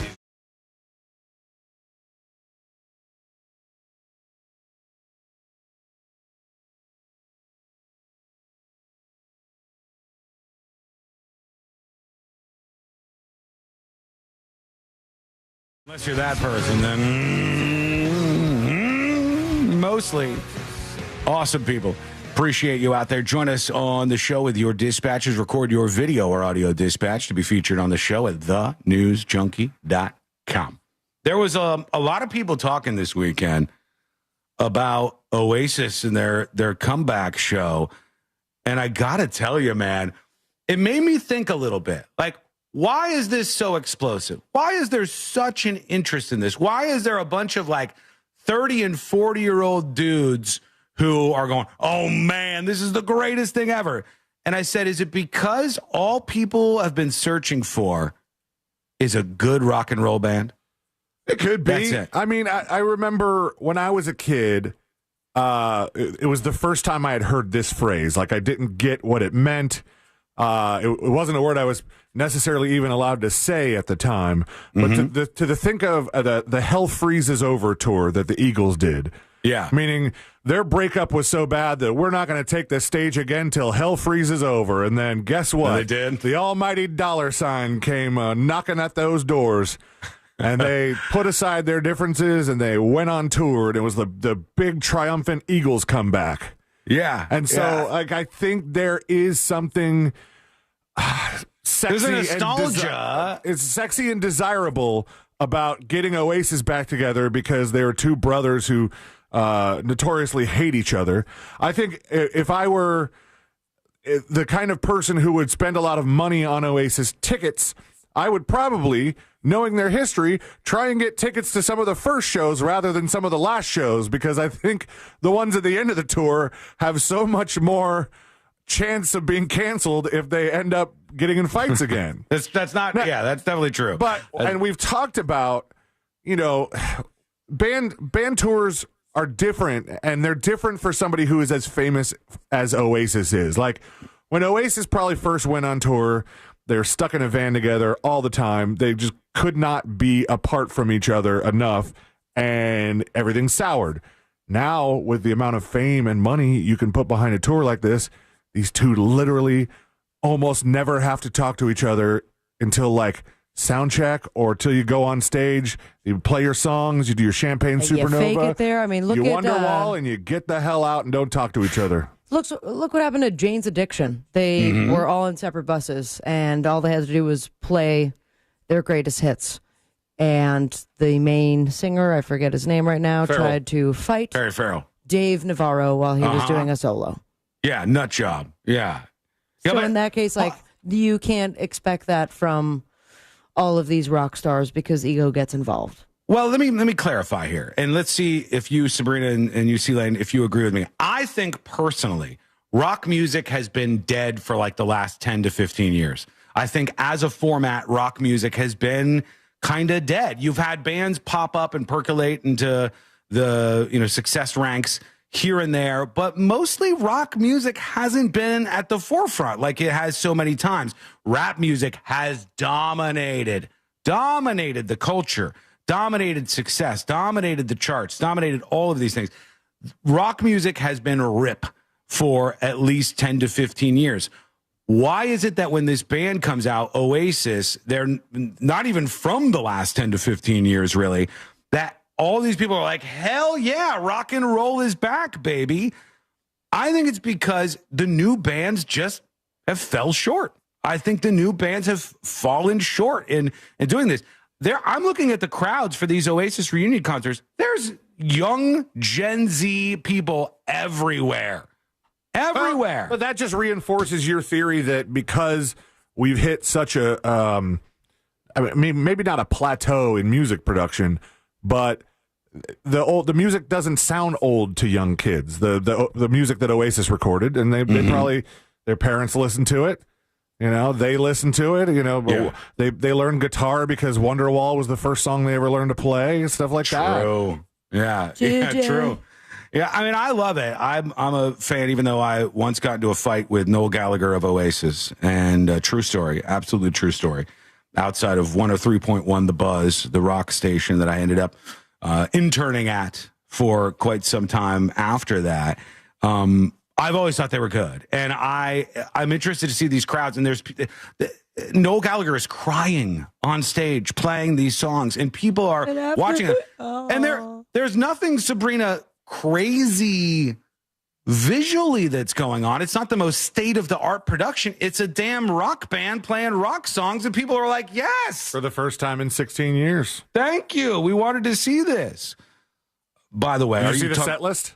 No. I didn't see the whole thing. I tell you what, this is for huge Oasis fans, because I think their amount of hits, like if I call up Oasis in our automation system right now, how many songs do you think show up? We have the three bangers, the three main ones: Champagne Supernova, yes. Wonderwall, and Don't Look Back in Anger. Yes, that's it. Those are the only songs that I know. Yeah, I think there's probably 10 more in our system. Yeah, there's Morning Glory, which I do know that What's song. The story, Morning. Yeah, it's good. All Around the World. Do you know what I mean? Yep. Don't Look Back in Anger. We managed. Live Forever. Yep. Supersonic. Yep. I can sing every word to all the songs you mentioned so far. Don't Go Away. Yep. And that's it. The rest of them are just repeats of Champagne Supernova, live versions of Wonderwall, Don't Look Back in Anger. So there's 6 more songs than I would have thought. And those are in there. Morning Glory's here. But I feel like people are just pining for an old-fashioned rock and roll show. Get up there, play the guitar, and make a fun time for everybody. You know what? The kids always want one thing. It doesn't matter what generation it is. The kids want fun songs that they can sing back to the people on stage. From Elvis Presley to Fall Out Boy to 80s hair metal to butt rock to current day to everything. The kids want a catchy song that they can scream the lyrics back to the stage and just let loose and have fun in a world that's otherwise full of stressful, annoying things. And I think this kind of shows that. That's what people wanted. There's nothing crazy about just wanting some good, fun rock songs. Zach on YouTube says, Sean almost got beat up by Noel Gallagher. How did I never hear this story? How on earth do you phrase it? TNJ. How do you phrase it that way? Sean almost got beat up by Noel Gallagher? In fact, that's not how the story played Noel out. Gallagher's bodyguards. His bodyguard knocked me down and could have beat me up. He was a very large man, a very large individual. But no, he did not beat me up. And I told him, and I screamed this at the top of my lungs in my Rancid shirt with my spike-studded wristband that I had on. Total punk Careful, rocker. I'm going to wrist you right in the neck. Total punk rocker in my band Chasing Edmund at the time. And I said to him, "You suck on the guitar anyways." Oh, God. Which he doesn't suck on the guitar. He's great. One of my favorite performances was Oasis Unplugged, MTV Unplugged Oasis. Woo! What a great show. Liam Gallagher drunk and watching from the stands, shouting stuff out at his brother who was singing all the songs. And it was great. All right, when we come back, the next episode with Sabrina. What's coming up on the next episode? Thank you for asking. What's coming up on the next episode? Let's get ready to rumble at the White House. Oh, brother. This weekend was Ozzy Osbourne's final show, and we're going to go over some highlights, including whether or not he ate one last bat. Plus, we have to bid adieu to an actor who nipped and is now tucked into a coffin. All that and so much more coming up on the next episode. And that is coming up next on the News Junkie. Real Radio is the Jim Colbert Show. I mean, Ferrari was always my first love because of Tom Selleck. My next door neighbor in Green Bay had that Ferrari. That and let me lay on it and take a photo. Really? Oh, boy. Where's that? How old were you? I was like 14. Okay, 14.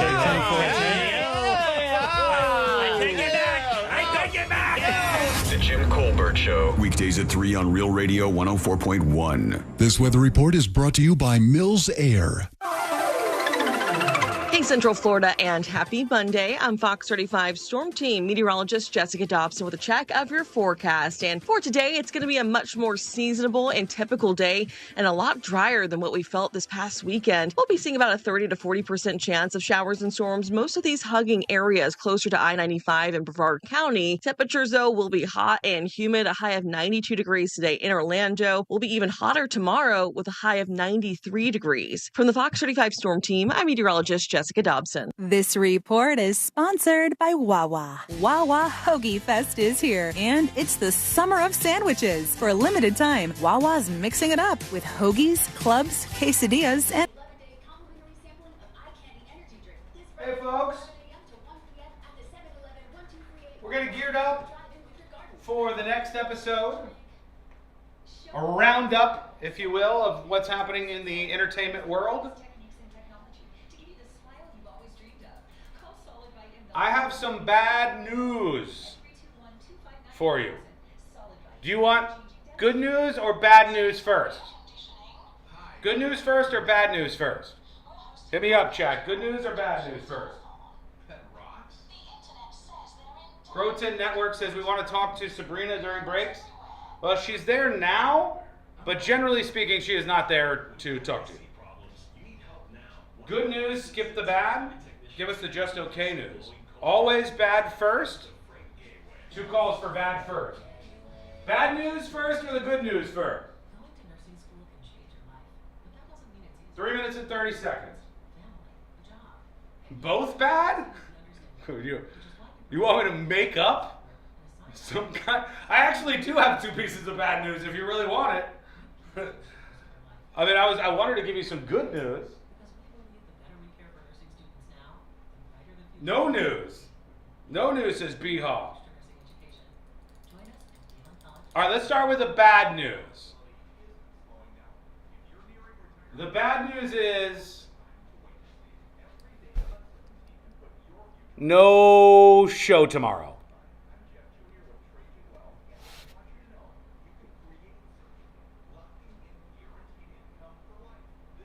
That's the bad news. No show tomorrow. No show. 2 minutes and 30 seconds. No show tomorrow. Why? Tomorrow we all have to gather. Everybody from the station here in Orlando has to gather at HQ, and we do like a tune-up meeting. So all the shows have to be involved. So we have to do best of tomorrow. I hate to say that, but it is what it is. That's the bad news. Don't just stand there. Everything you need to turn $1 into an epic win is in your... The secondary bad news is, due to some unforeseen behind-the-scenes matters, the roast is currently Question marks. Question marks. I was hoping to have an announcement and put tickets on sale maybe in the next couple of weeks, but right now the roast is question marks. Might have to ditch the roast. Stomach issues? Who are you? Your pancreas. I could be the real reason for your diarrhea, gas, bloating, stomach pain, and loose oily skin. You guys want the good news? People often do. Tell me if you want the good news now. I mean having a condition called exocrine pancreatic insufficiency, or EPI. With EPI, the pancreas doesn't release enough enzymes to break down food. But Yes, you want the good news? use the symptom checker on identifyepi.com and speak with your doctor. That's Why are we being punished? EPI.com. Sponsored by Shoot it to me straight. The good news is there's no more bad news. And he wants a partner like Grainger who does the same. Grainger offers the professional grade products he needs, from voltage detectors to harnesses to hard hats, plus fast, dependable delivery, so he can rise to every challenge. Call 1-800-GRAINGER. Needs, from voltage detectors to harnesses to hard hats, plus fast, dependable delivery, so he can rise to every challenge. Call 1-800-GRAINGER, click Grainger.com, or just stop by. Grainger, for the ones who get it done. The 2025 FIFA Club World Cup is coming to Orlando this summer for a global showdown. Experience world-class soccer as football legends collide at Camping World at Ender & Co Stadium. Don't just watch history, be part of it. Get your tickets now at FIFA.com/tickets. That's FIFA.com/tickets. You've got an app for your music, but what about your favorite morning show, sports team, or live local news and weather? See things start to change. Yep, there's an app for all that too. iHeartRadio. Download the #1 app for radio, the free iHeartRadio app.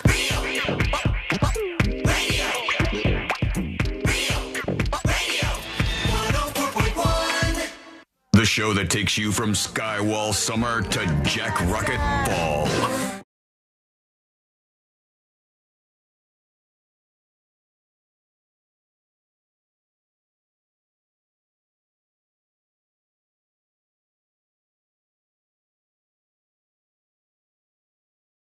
Of entertainment and beyond. We'll poke our noses into that world, and we'll also see what's going on with you. Some of your feedback is rolling through. You're heated up. You got all sorts of stuff on your mind after a long weekend. Don't worry. I'm not evading that. We will get to it. It's coming up in just a bit on the show. Right now, here we go. Let's do the next episode. Because there's a lot on TV. You can't possibly keep up with all of it, even though you should, because what else are you going to talk about? I've got a bomb on the plane right now. Nothing. Weather's nice. It's time for the next episode with Sabrina. Hey. Oopsie. Smoke weed every day. Hold up. The next episode brought to you by that mortgage guy, Don. ThatMortgageGuyDon.com. And you know what? Instead of having a bum, he is the bum. True. Especially when it comes to refinancing or buying your first dream home, debt consolidation, Mike Fart, as well as everything in between. Debt consolidation is what I said, but it's so nice to consolidate that debt. Am I right? Third time's a charm, debt consolidation. Also expanding your business or maybe buying a franchise. Be sure to work with a legend and also someone who has your back by going to ThatMortgageGuyDon.com. Don't miss the boat. Compare your quote with ThatMortgageGuyDon.com. Please forgive me. The printer here at work is not working, so... Man, everybody's having printer issues today. You know when you have your routine and how things are read and putting it in order, and now I'm reading from my laptop and... Did you try smacking your face into the printer? That's not funny. That's not that funny. and cursing at the printer? Oh, is that what you did? Is that Can you see my inside face? scoop? Why did you smack your face into a printer? Because I'm an idiot. I was getting ready to jump in the shower, and I got a warning that I needed more paper in my printer in my office, and I went to grab another ream of paper, and it was like I forgot there was an entertainment center there. Full force, I smashed my face into it, like just completely. I've been there. Can't wash that off in the shower. No way, Jose. And you can't wash this away from history. It was 50 years ago, 1975. One of the members of this group right here. Rolling Stones. The Rolling Stones is right. Now for 3 extra points, who do you think was charged with possession of an offensive weapon and reckless driving in Arkansas? Keith Richards. That is correct. Yes, it was on this day, 1975. Charged with possession of an offensive weapon. Is that D's? He's what? He's nuts. Reckless driving in Arkansas. Hundreds of teenage girls stormed the jail where he was being held, cleared of all the charges that following August. So all the chicks showed up to the jail? Rock and roll forever, baby. Of course they did. Yeah. Damn. One more time. And one more Shredding time. it. And we move on as I scroll down, and it won't let me. Son of a bitch. Won't let me. We have to maybe say bye. I'm kind of confused considering we've talked about him multiple times this year so far. But according to reports, this fellow right here. Shut the hell up, bitch. Oh, Dr. Phil. Kill yourself. Go sit in the middle of the road and let a car run over you. Jesus, Dr. You're Phil. ugly. You're disgusting. I'm going to kill you. This song, minus all of the Dr. Phil hilarious clips, is such a Publix banger and an earworm at the same time. Well, not an earworm for Dr. Phil because his company is facing some financial troubles. Merritt Street Media, cable network founded by Dr. Phil himself, filed for Chapter 11 bankruptcy in Texas over the week.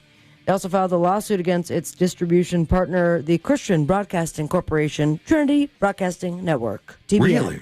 Really? And is there multiple HQs for TBN? If not, I used to pass it all the time in Hollywood, Florida. Huh. Giant building. They say they allege... Aren't they the ones that own the eyesore? I don't know. Let me see.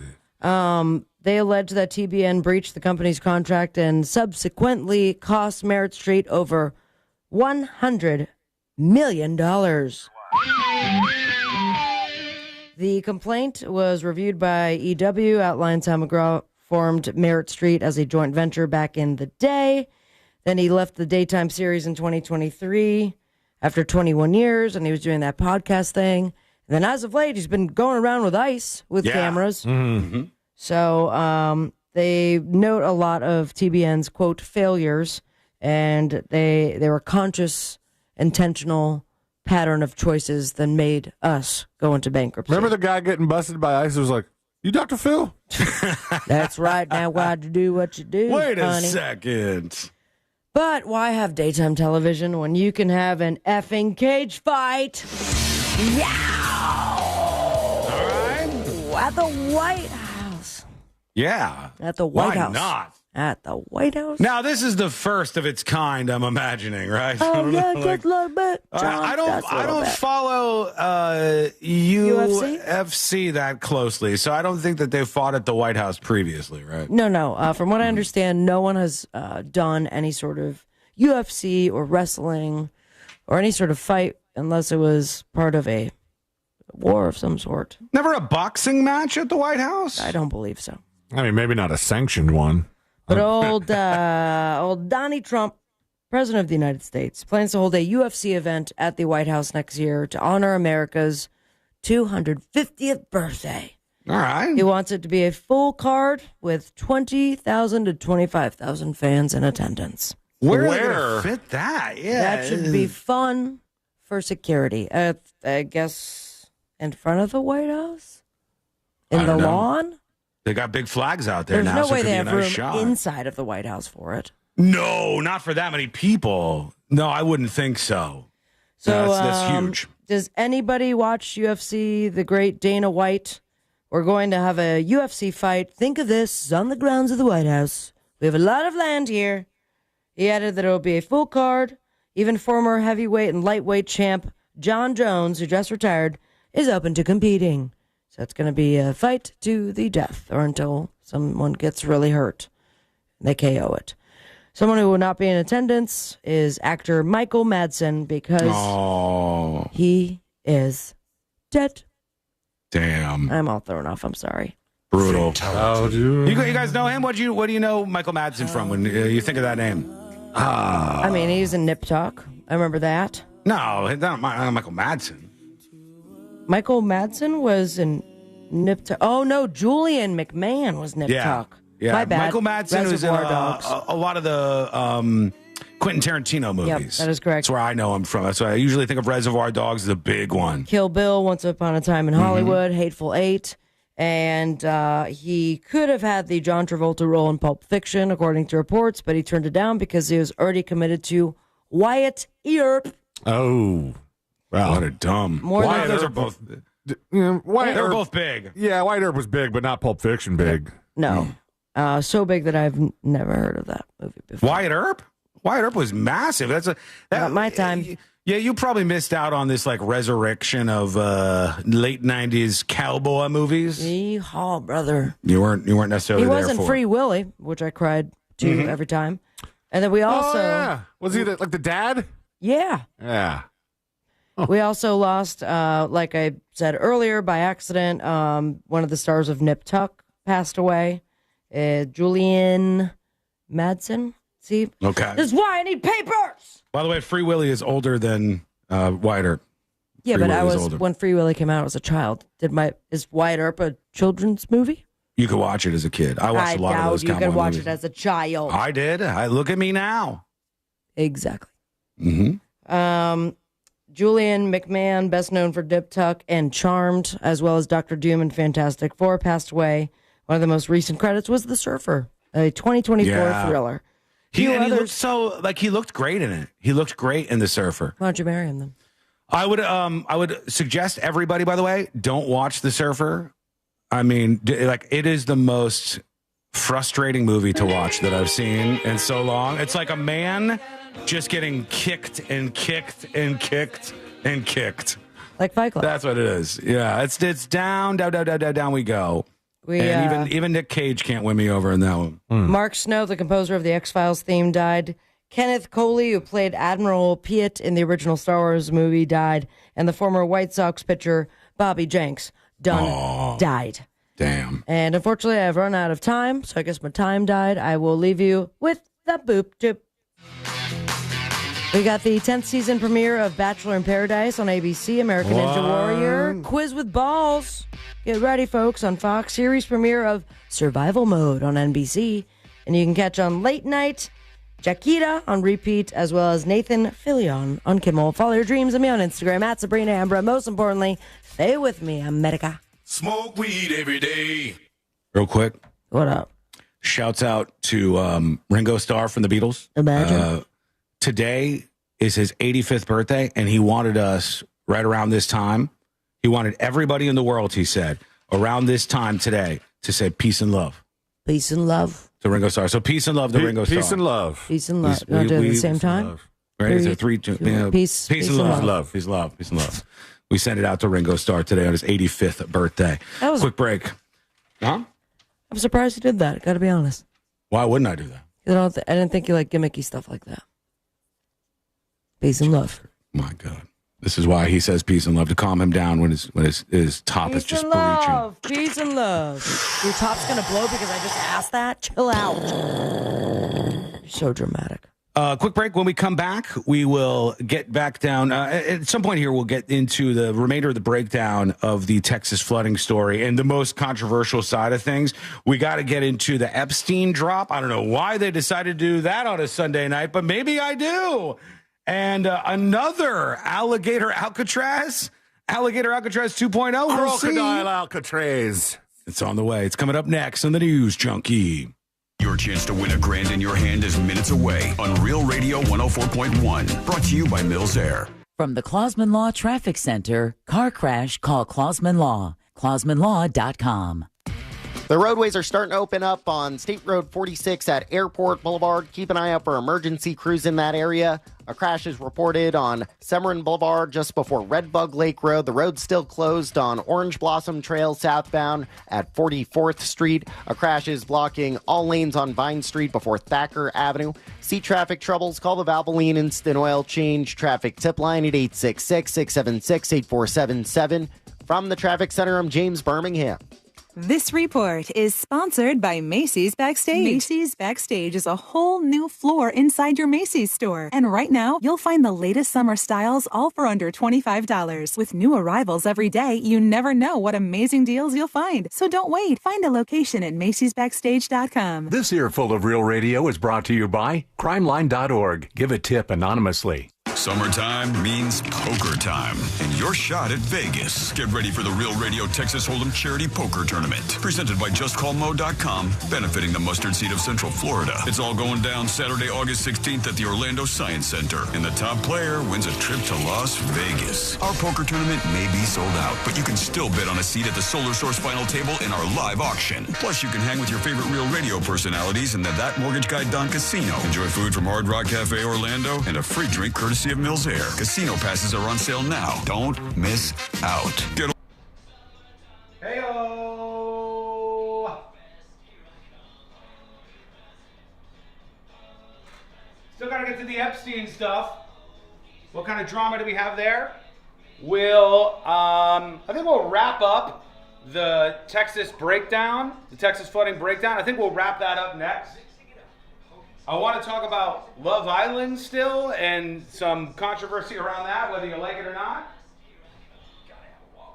Since 2002, Precision Garage Door Service has been proudly serving the Orlando community. Go easy garage door, get our quiet door deal where you buy a belt drive motor and get free rollers. Worried about the weather? Understood.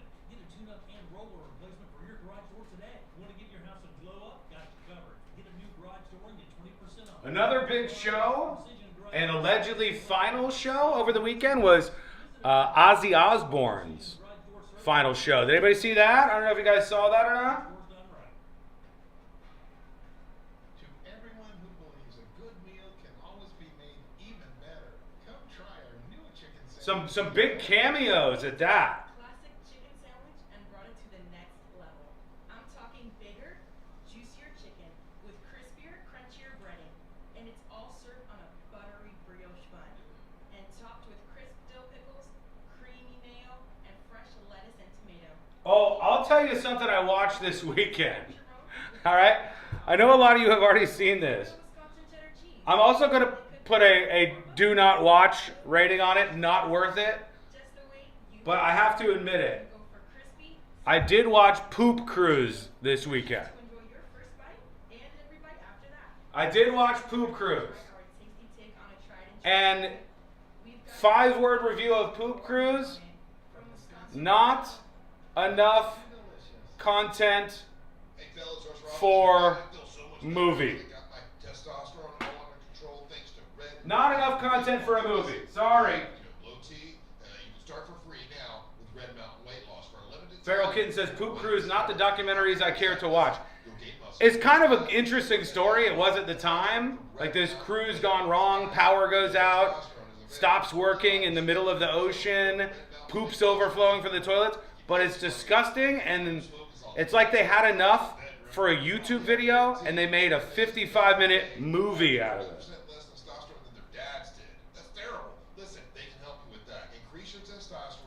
Bootsy nails it. It was like a lasagna. It was layered up like a lasagna. Ew. Tammy says it wasn't a movie. It wasn't even a full documentary. Like 55 minutes with credits and the fluff at the beginning. It just wasn't enough. Wasn't the worst thing I've seen, but it wasn't enough.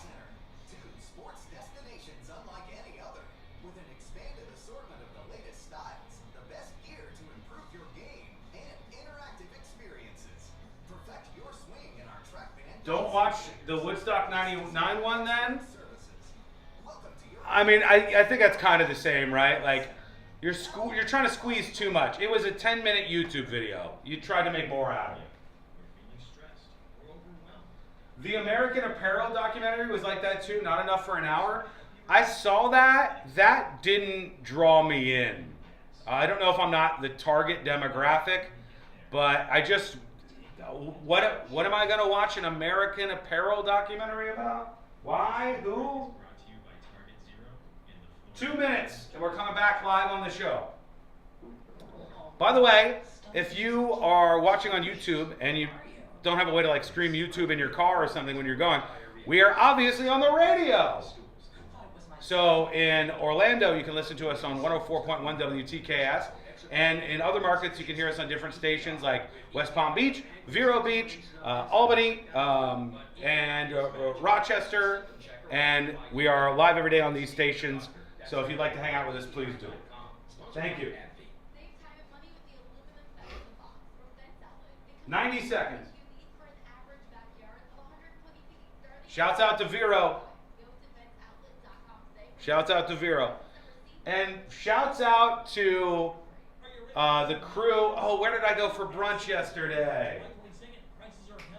Otto's High Dive. Shouts out to the crew at Otto's High Dive for hooking me up. They're like, oh, we saw you, didn't want to bother you, but they sent out some like dessert and stuff. Very sweet people. Otto's High Dive, banging brunch. 5 out of 5. Full recommendation. Otto's High Dive. Have the media noche. You will not regret it. Delicious. If you don't like it, I don't like you. 5 out of 5. Otto's High Dive.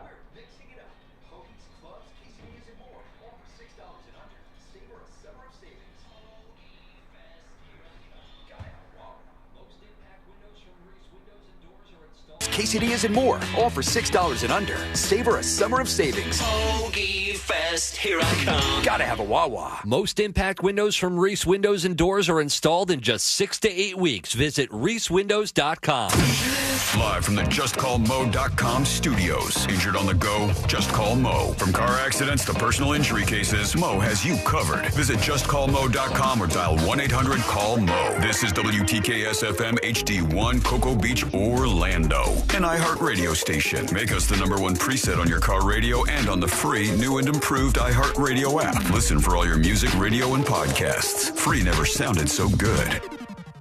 Real Radio has your chance to win $1,000. Just enter this nationwide keyword on our website. Money. MONEY. Money. Enter it now on our website, realradio.fm. Good luck.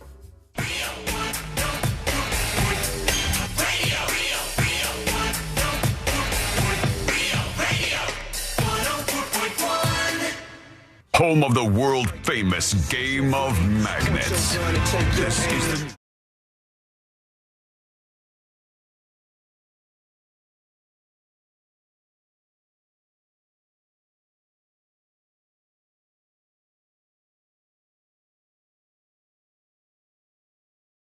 Three best friends you never knew you had, going through the most viral stories of the day. Yes, that's what we do around here. And we try to bring everything happening in the world to you, everything that's viral each day. We're glad to have you on board. Miss any of the show? Sign up for the podcast. Hello to our podcast friends out there. Hey, how are you? So good to have you. Hey, guys. What's we got up? A bunch of stuff to get into. Yo. I want to finish up our breakdown of the situation in Texas with the flooding real quick so we can fully cover everything that was happening there.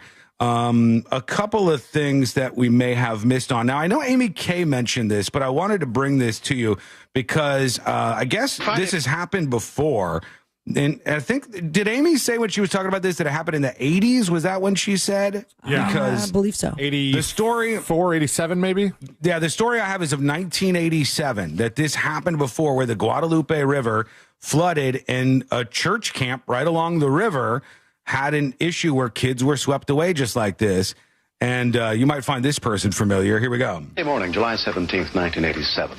The small town of Comfort, Texas, became the scene of a heroic rescue and tragic loss. William Shatner. Much of the footage you will see was taped on that day by the banks of the Guadalupe River. It was the day they were supposed to go home. The more than 300 children at the church camp were awakened early. The river was flooding. If they didn't leave soon, their buses might not be able to leave at all. It's so weird. Like the same exact thing playing out in the 80s. And why is William Shatner anchoring this story? He was hosting some show at the time that was talking about this, and this was the same and river. Clearly, these Star Trek creators are like, that is our Captain Kirk. Yeah, we'll take it. We'll put him in there. The Guadalupe River, this is a place in Texas where all this happened that is just known for flooding. It's one of the most flood-prone places in the United States of America. And they got it good this week. And we'll go into some of the things that happened there, but it's just crazy. The story that went viral says history is literally repeating itself. They come in there rushing us up and everything, telling us get up, get packed and all this stuff. And everybody was asking why. They said we got to get out of here because the river was flowing over. I mean, we started going around the corner. We would have go down the hill, then water started coming in the bus and stuff. We tried to back up, but then the bus got stuck, so they made all of us get out of the bus. And that's whenever the first wave hit us. And started scattering people to different trees. These Texas kids, including somebody here in 1987 in July, trapped in a tree. And we'll get into a similar story on that in just a moment here. But yeah, like this is literally history repeating itself. In the 80s, this same kind of thing ended up happening. Real quick, here is a timeline and some maps. If you don't know, here's where Camp Mystic is along that Guadalupe River. It's a little northwest of San Antonio, Texas. For whatever reason, one, to do with the elevation of the land, two, to do with the closeness to the Guadalupe River, and 17,000 question marks after that. These camps are pretty prone to flooding when the Guadalupe River overflows, which is not that hard or far-fetched to do. Humans tend to ignore the planet when it says things like, don't build a house here. When we go to the beautiful beachfront areas and we see like, wow, look at Mother Nature and all of its glory. And then somebody goes, I'm going to build a house here. Sean, it was the foolish man who built his house upon the sand. That's right. Yeah. And in this case, on the riverbanks of the Guadalupe, you shouldn't really have a lot of stuff there, but we do. So, it is what it is. They've been able to get by for all this time. Is there something to say about that footage that's going viral of the entire house that is down the river and people are inside of it? What about it? That they perhaps create houses like that that are more stable. You know what I'm saying? Like, clearly there's something about that house that allowed it to stay put as far as the structure and move along with the... The tough thing is, on one hand, with exactly what you're saying, we have improved in states like Florida. The damage done by hurricanes has drastically dropped because of our building codes. We all know this. Like our houses are built fairly well in the state of Florida, unless they're on real shaky ground in South Florida and the whole building topples. They're built quite well, and they can survive a lot of wind and a lot of rain. I don't know if there's anything that can really make it so these rivers, once they start ripping like that, don't just send you off. You're gone. You're done with. That's so powerful that I don't even know if anything could withstand it. Maybe it could. Here's the timeline. Thursday afternoon, there was an early flood risk identified. The National Weather Service issued a flood watch for Kerr County in particular. Due to unexpected heavy rainfall, they predicted 6 to 8 inches of rain. They contacted all the judges and mayors in the area. See, Lane, that goes back to the judges. I really don't know. I mean, it seems to me like the judges in some of these places in Texas, maybe they're like parishes or something. Maybe, I don't know. The judges are the head figures politically. Flash flooding started early morning on Friday. There was a flash flood warning at 1 a.m. from the National Weather Service. 12 inches of rain falls in hours, causing the Guadalupe River to rise rapidly to 29 feet. 29 feet. God. It's crazy. Initial reports were that 24 people had died in Kerr County. That, of course, went up quite a bit over time. Friday throughout the day, rescue operations began. Federal and emergency workers on a local level rescued over 230 people along the Guadalupe River. Then they had press conferences like the one at, where Governor Greg Abbott was talking about, we got to pray. We got to pray for all these people. And I don't know if the prayers get help. your pray on. But they tried. Rescue operations intensified as of Saturday morning into Saturday afternoon when the death toll started to rise. Throughout the day, a lot of people started to pay attention on Saturday. And then obviously over Sunday, you saw how bad things were. The damage was to campgrounds, homes, vehicles destroyed. And you can make some donations. We'll talk about that again in just a moment. I want to tell a couple hero stories, if we can, before we get the bad stuff in. Here's a guy who ended up dying, saving some people. And he smashed a window with his arm. I got to get the story about this 27-year-old Julian Ryan. All right. That's this guy's name. And he smashed a window out, and the window cut like an artery, I guess, on his arm. Oh, Jesus. Yeah. I mean, that's how bad this was. And hang on, let's get the actual story here from KHOU. And Henderson, who is in Kerrville tonight. Amanda? Well, the water, which you can still hear, came in extremely Jesus. quickly, and Can't hear it. trees were snapped like toothpicks. Families saying they really didn't have much time to realize what was going on. That includes Christina Wilson and her fiance, Julian Ryan. They were at their home in Ingram, about 15 minutes from Kerrville, when they say everything happened all at once. Jesus. That a hero, and that will never gone unnoticed. Through tears and shock, the family of 27-year-old Julian Ryan tells us the father. Here's the pops right here with his young kids. You know, he's got all these young kids around him. And I guess the floodwaters really hit hard at their house. And he, I guess, was trying to break out a window. And you can cut yourself pretty bad. And that's what happened to him. Brother and fiance died a hero. In the early Friday morning hours, floodwaters suddenly swelled into the home he shared with his fiance and mother. Young guy. Close to the Guadalupe River. Damn. And it just started pouring in. We had to fight the door to get it closed just so that too much didn't come in. And we ran back to the room and we started calling 911. Julian's fiance, Christina Wilson, says after 20 minutes, the water was up to their knees. Julian punching open a window to try and get her, their children, and his mother to the roof. So he's trying to get them out of the roof like we talked about. And the only way to do that is to smash through this window. He smashes through the window and it gets him. It gets him on like an artery or something in his arm. And now think about this. You've got like flooding happening all around you. You can't just hightail it to the hospital to get some kind of emergency help. You're screwed. You're stuck in the middle of it. And you have to die right next to your family that you just saved. Yeah. There you go. And let's see the rest of this here. It severed his artery and his arm, almost cut it clean off. Christina says they kept calling 911, but no one came in time to save him. About 6 o'clock, my husband was dead. He had lost all of it, all his blood. He looked at me and the kids and my mother-in-law, and he was like, sorry, I'm not going to make it. I love y'all. Damn. Ooh, that's getting me. Whew. These are the actual stories, folks. These are the actual stories of people who are in this situation. When you see people arguing about the politics of this and like, well, actually, the National Weather Service was understaffed and is this person, like, these are actual human beings, actual people in the center of this. Here's a man that they're talking about who saved, I guess, over 100 people. I think Sabrina had mentioned this earlier. Defense Secretary, DHS Secretary Nome was talking about this person. Let's listen to him. And I'll be here. I'm going to go up to the camp, Mystic, and I'm going to go around town and spend some time here today and make sure that when I am calling and talking to the president throughout the day that he has timely information and that the requests that are coming here from the leadership on the ground are met immediately and that we can take care of these families and take care of these folks right away. We do know the number one priority now is people, is making sure we're finding people as fast as possible and we're returning them to their families. And then also, throughout the process, we'll get into what damage was done to public infrastructure, what may have been done to, I know we have 1,800 people that are still without power. What I understand is people still have water, but we do have damage to bridges and to roads. Thankfully, dams held.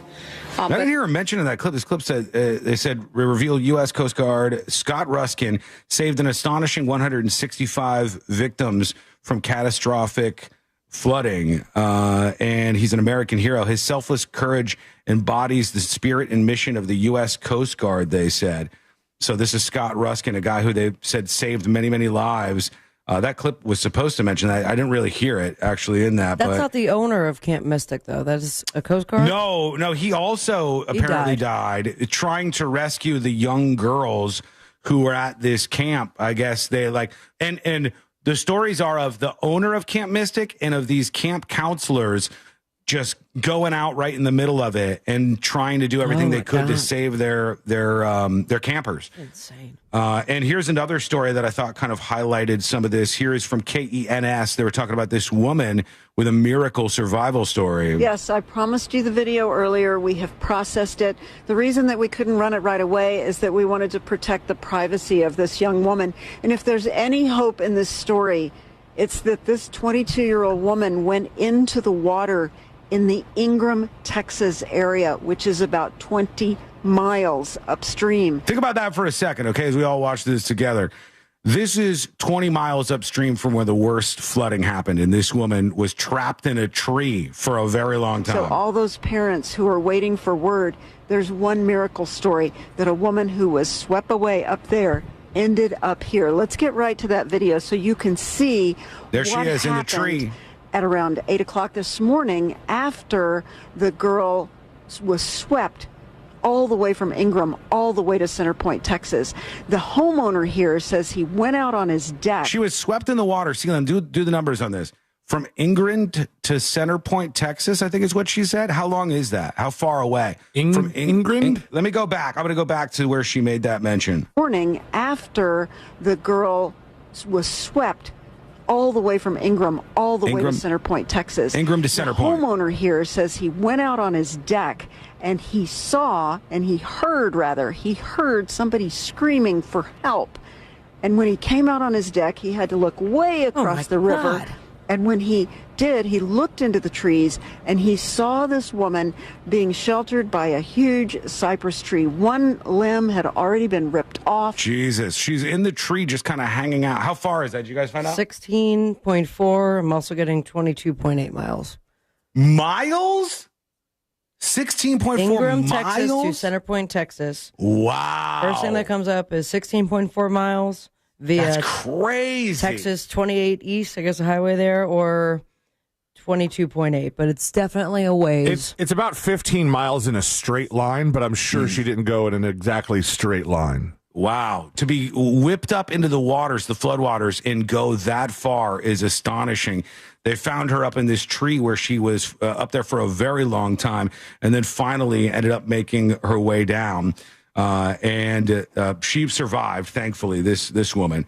The historical comparisons, there's a lot that's happened over the years, from Galveston flooding to, I could look here at some photos from 1921, very similar to this. This was from Tropical Storm Barry. This back in 1921 was from a tropical storm that did a significant amount of damage to Texas, that brought in 38.2 inches of rain.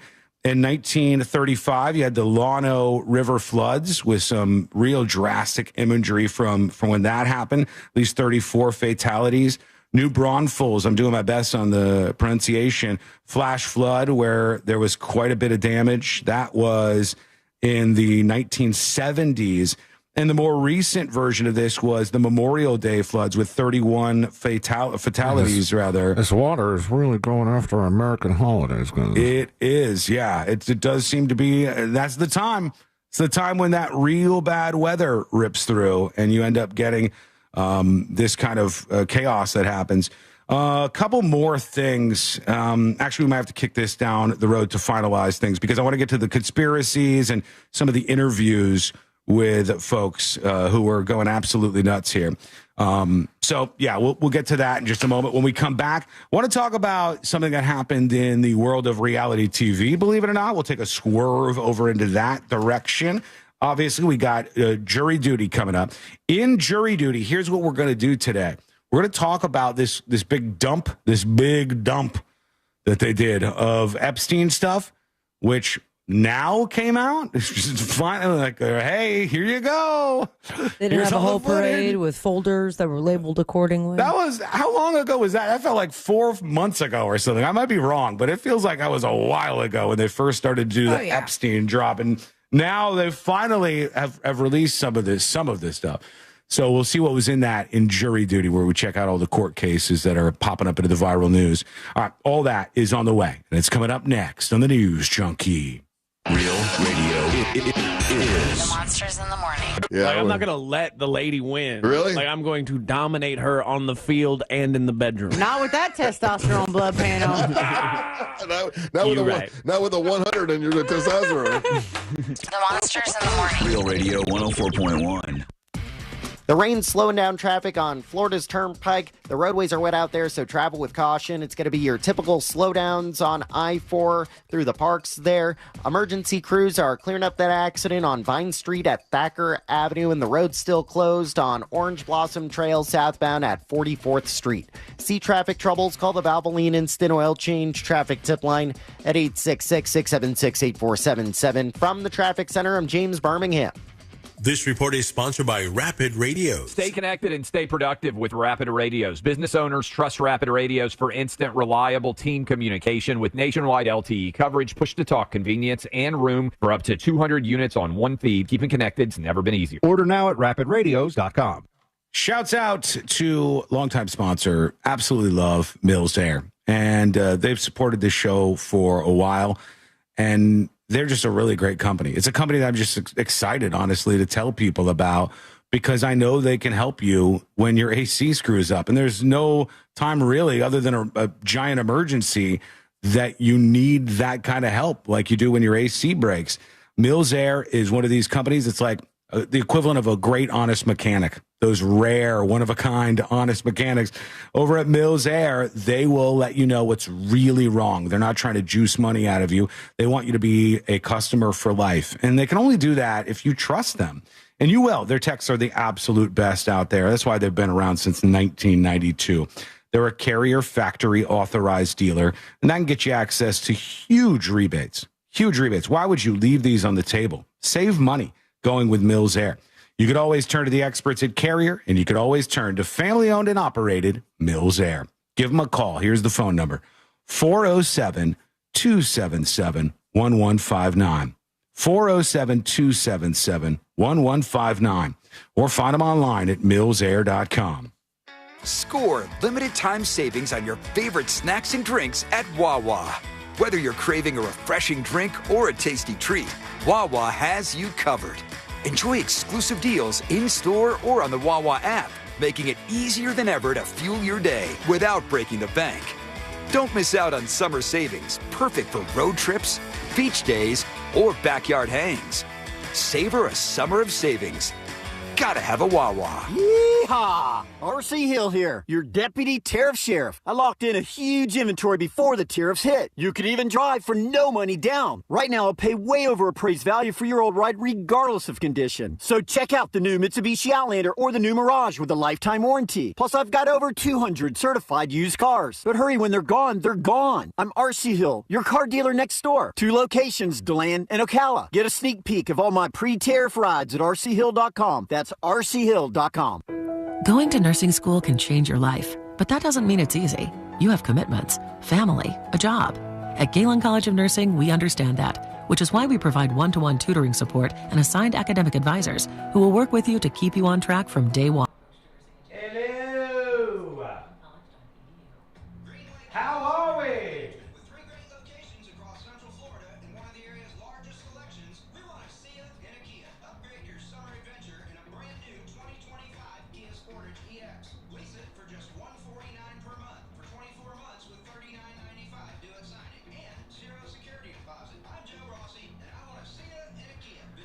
Chat. How many people are on board? Be honest. With Love Island. Yes or no in chat. Who's on board with Love Island? Don't be ashamed.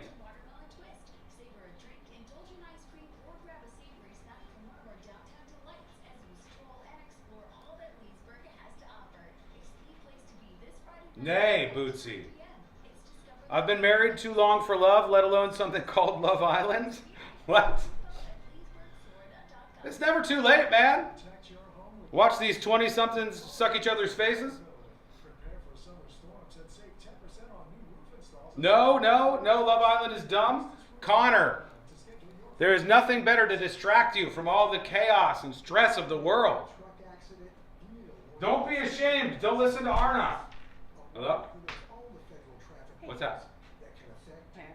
Oh, why are you holding it like that? Why are you looking at your hands like that? Why are you standing on your 2 feet? Because I have to stand up. Okay. What are you doing? Oh, you're so sweaty. It's hot as balls out there. You were going to say the F word. And you stopped yourself. You censored yourself. Okay. All right. Okay, be safe out there, please. Love you.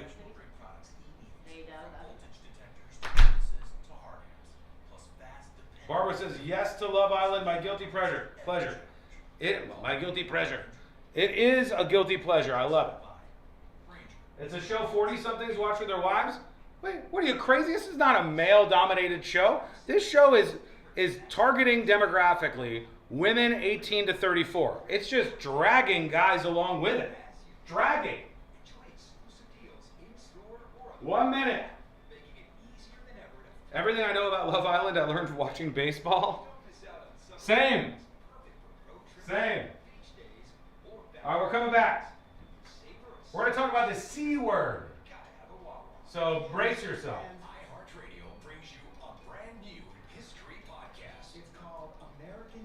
The C word. Woo. Get yourself ready for it.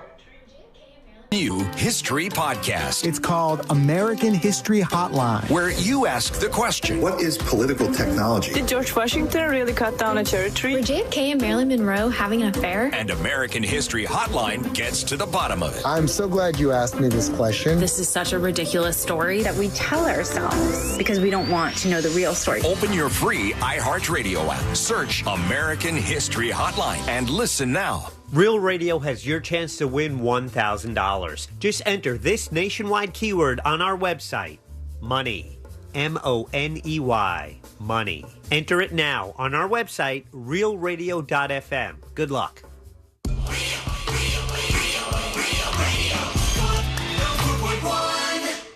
Forever at the crossroads between viral news and total chaos.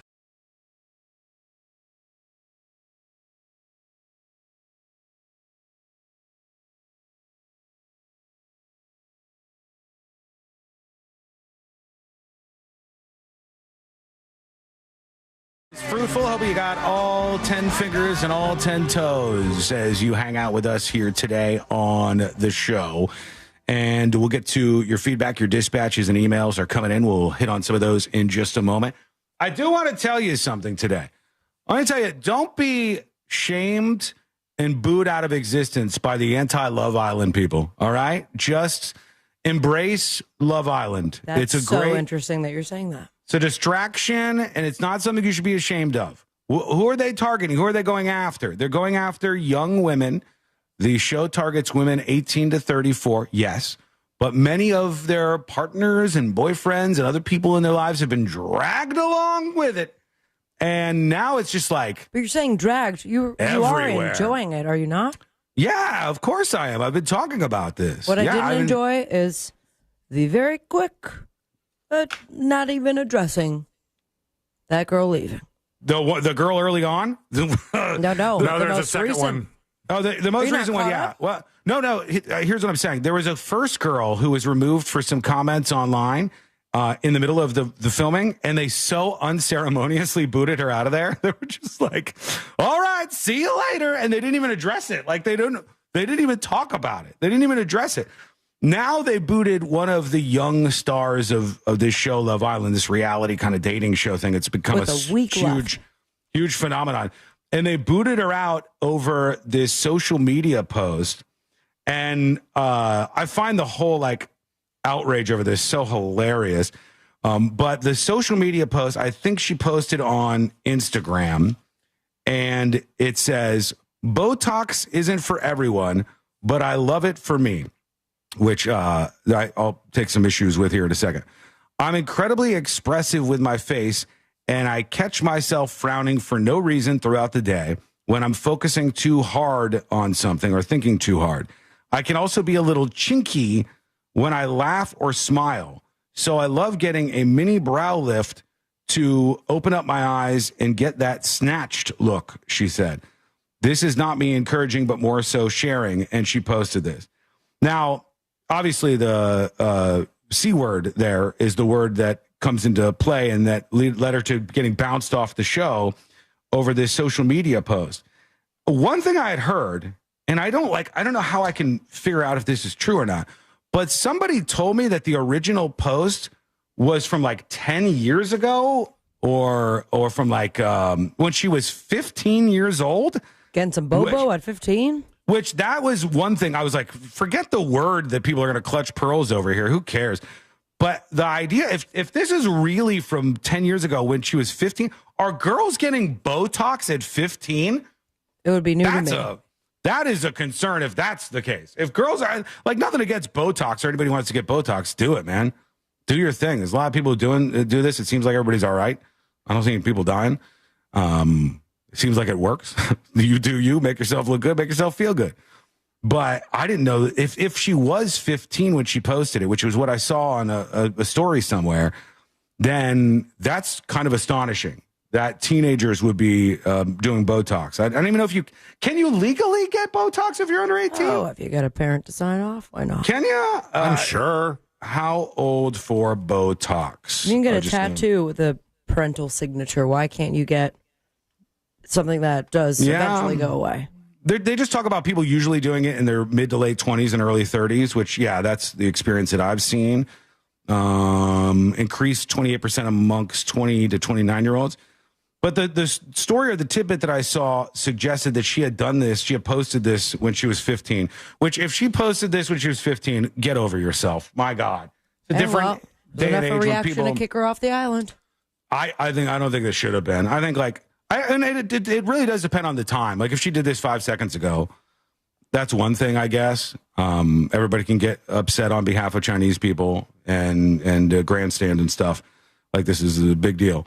But if she was 15, there's not much that I care about 15-year-olds posting online. Like it's a different time. Almost all of us, if all of the things that we had in our mind or when we were growing up, if we posted things. Oh, the things that I thought was funny at 15? Come on, man. It's like, come on, please. Give people room for growth, you weirdos.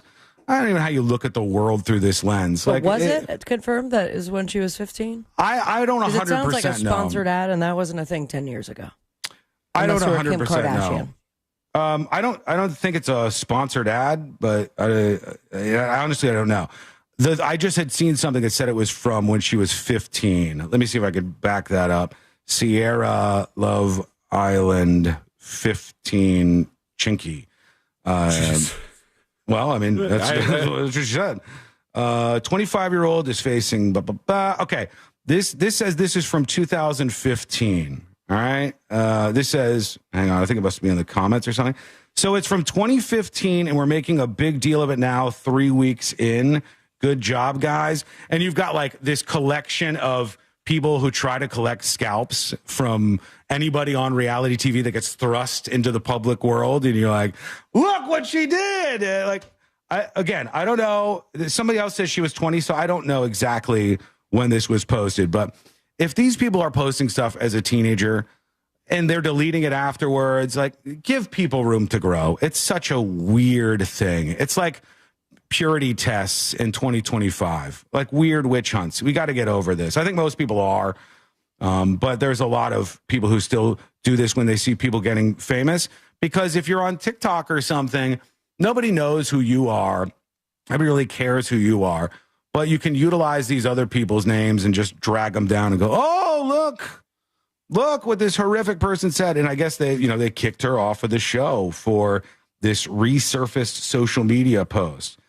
So I don't know. It seemed like they addressed it just slightly more than the first person they kicked off. That was caught, like, was it an N-word on a podcast, I think? Yeah, but doubled and tripled down. It was a Miami girl who used an N-word on a podcast, which is what like half of the Miami world of podcast people, no matter what color their skin is, actually do. I mean, that's just the reality of it. It's a different thing culturally down in South Florida who can get away with using these words. I mean, clearly not. Well, yes, until you have like purity tests of people who are like, well, look, actually what she did. She's a terrible person. Here's another person saying she was 15. I don't know, but I'm seeing people saying that it was when she was 15 when this happened. And just get over yourself. Why do you care? Why is this important? Why does this matter to anybody? She looks like a little kid because this is her during the post. Like, she looks like a child in this post. So I don't know exactly when all of this was posted, but there you go. A big to-do, a brouhaha, if you will. Sierra has left the villa. And for those of you disconnected, well, you know, fine. Good for you. You guys download the app? Good for you. You guys download the app? No, I thought about it. This close. No. Yeah, I thought about it for I'm that caught reason. up now. Yeah, you are? Okay. We finally caught up yesterday. And then they have a thing to vote for the couples. And I'm like, do we download the app? Do you know why this is embarrassing? It's embarrassing because when you get caught up, like I'm also caught up, I think that means we've watched a day worth of the show. Yep. I think that means like a whole 24. Well, but we're caught up. We don't That's watch the recap episodes. It's so fun. After Sun. Yeah, we don't do that. The other thing I saw that was the dumbest controversy in the world was there was people clutching pearls and very angry because Hudda, who's one of the stars that's come out of the show, she's now got like 2 million followers. Hudda, Huda, I think. She's become the big star of the show, over 2 million followers on social media. I guess her family is of like Palestinian descent. And there was people online that said, how could they do this? Do what? They sent her into a challenge and they made her make out with a Jewish man.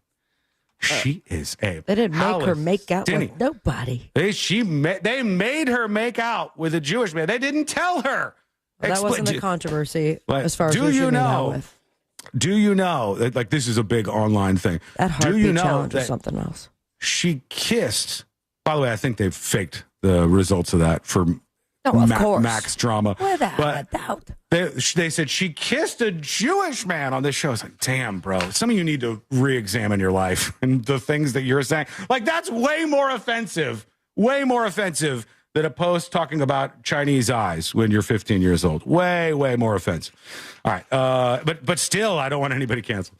We'll see what you got on your mind. Hit us up with your dispatches and we'll work those in. Some of them are first dispatches before jury duty. That is coming up next on the News Junkie. This weekend, Real Radio 104.1 smells like the 90s.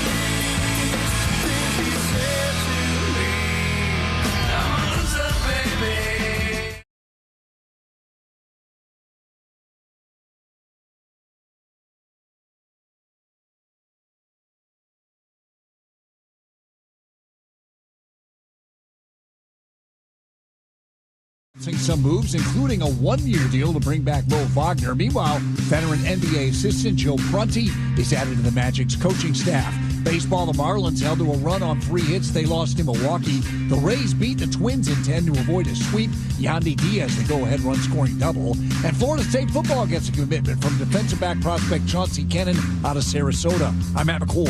Fairwinds Credit Union. Whether you need personal or business accounts to help you reach your goals, they've got you covered. Visit fairwinds.org to join their community of financial freedom seekers today. Financial freedom happens here. Federally insured by NCUA. Hey, fellas, Russ Rollins here. Man, I feel so much better now that I got my testosterone all under control thanks to Red Mountain Weight Loss. Listen, if you have, low T, you can start for free now with Red Mountain Weight Loss. For a limited time, they're going to waive the startup fee. How cool is that? Listen, you'll gain muscle, lose fat, and lose that dad bod with testosterone from Red Mountain Weight Loss. Guys, real testosterone is available only by prescription, so go to Red Mountain Weight Loss to get yours. If you feel sluggish, if you lose focus all the time, if you have trouble in the bedroom, you probably have low T. Truth is, men today have 20% less testosterone than their dads did. That's terrible. Listen, they can help you with that. Increase your testosterone, have more energy, build muscle mass, and you're going to sleep a whole lot better. It improves your mental focus, also will improve your sex drive. That's a game changer. It really is. Save $200 for a limited time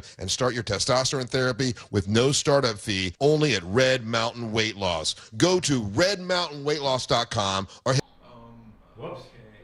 I said hello, but I didn't actually introduce myself. Sorry. Hello.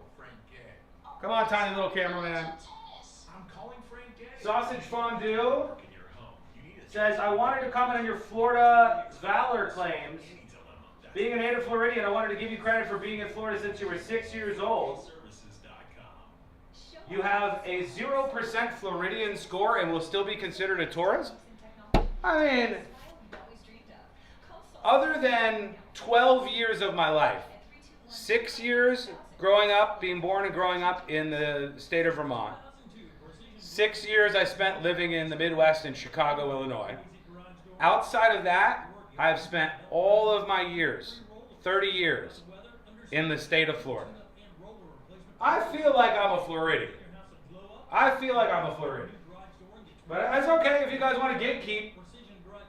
Go for it. Guys, can I ask you a favor real quick? If you are or have enjoyed any of this show, even 1%, if you've enjoyed what you're seeing, can you take 1 second right now and do us a favor? Do the show a favor? If all of you just take 1 second and click the like button, that's actually a big help. It's a big help for the algorithm. It's a big help to get other people and make them aware of the stream. It doesn't take a lot of work from you, and it's an indicator that you like what you're seeing. So if you like any of this, even that much, please go hit like over on YouTube. That's appreciated.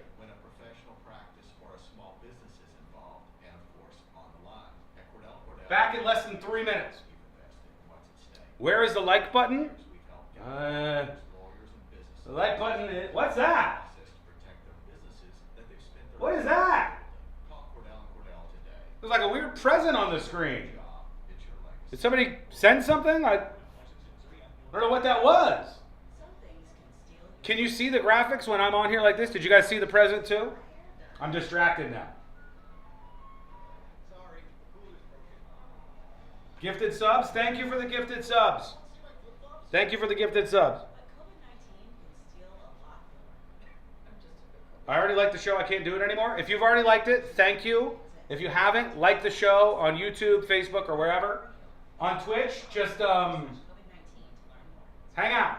It's hurricane season, and I got to tell you what, man, Solar Source helped me so much. If you were stuck last year without power, man, Solar Source... Old man discovers Twitch.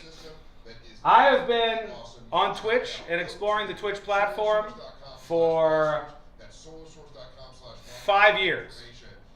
Right at the beginning of the pandemic, I started to dive into Twitch. Now, that ain't nothing because I was on Justin.tv. I was well into that world when Justin.tv got purchased and turned into Twitch. So I've been doing stuff in the streaming world for a very long time, but only recently in the last couple of years that we've been doing this show like this.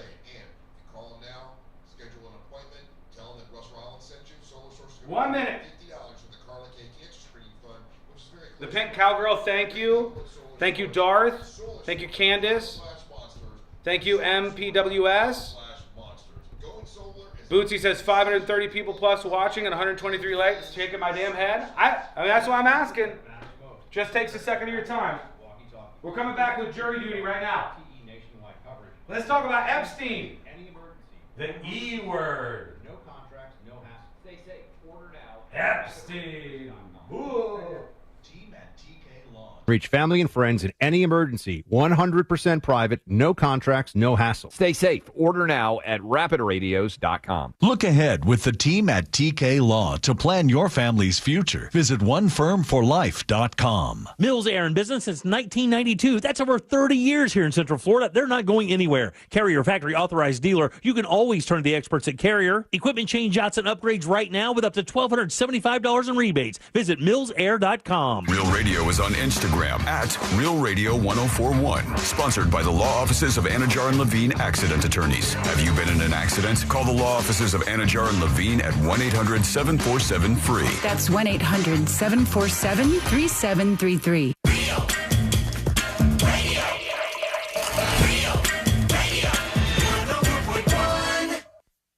Send him your tips and your deepest, darkest secrets. Email tips.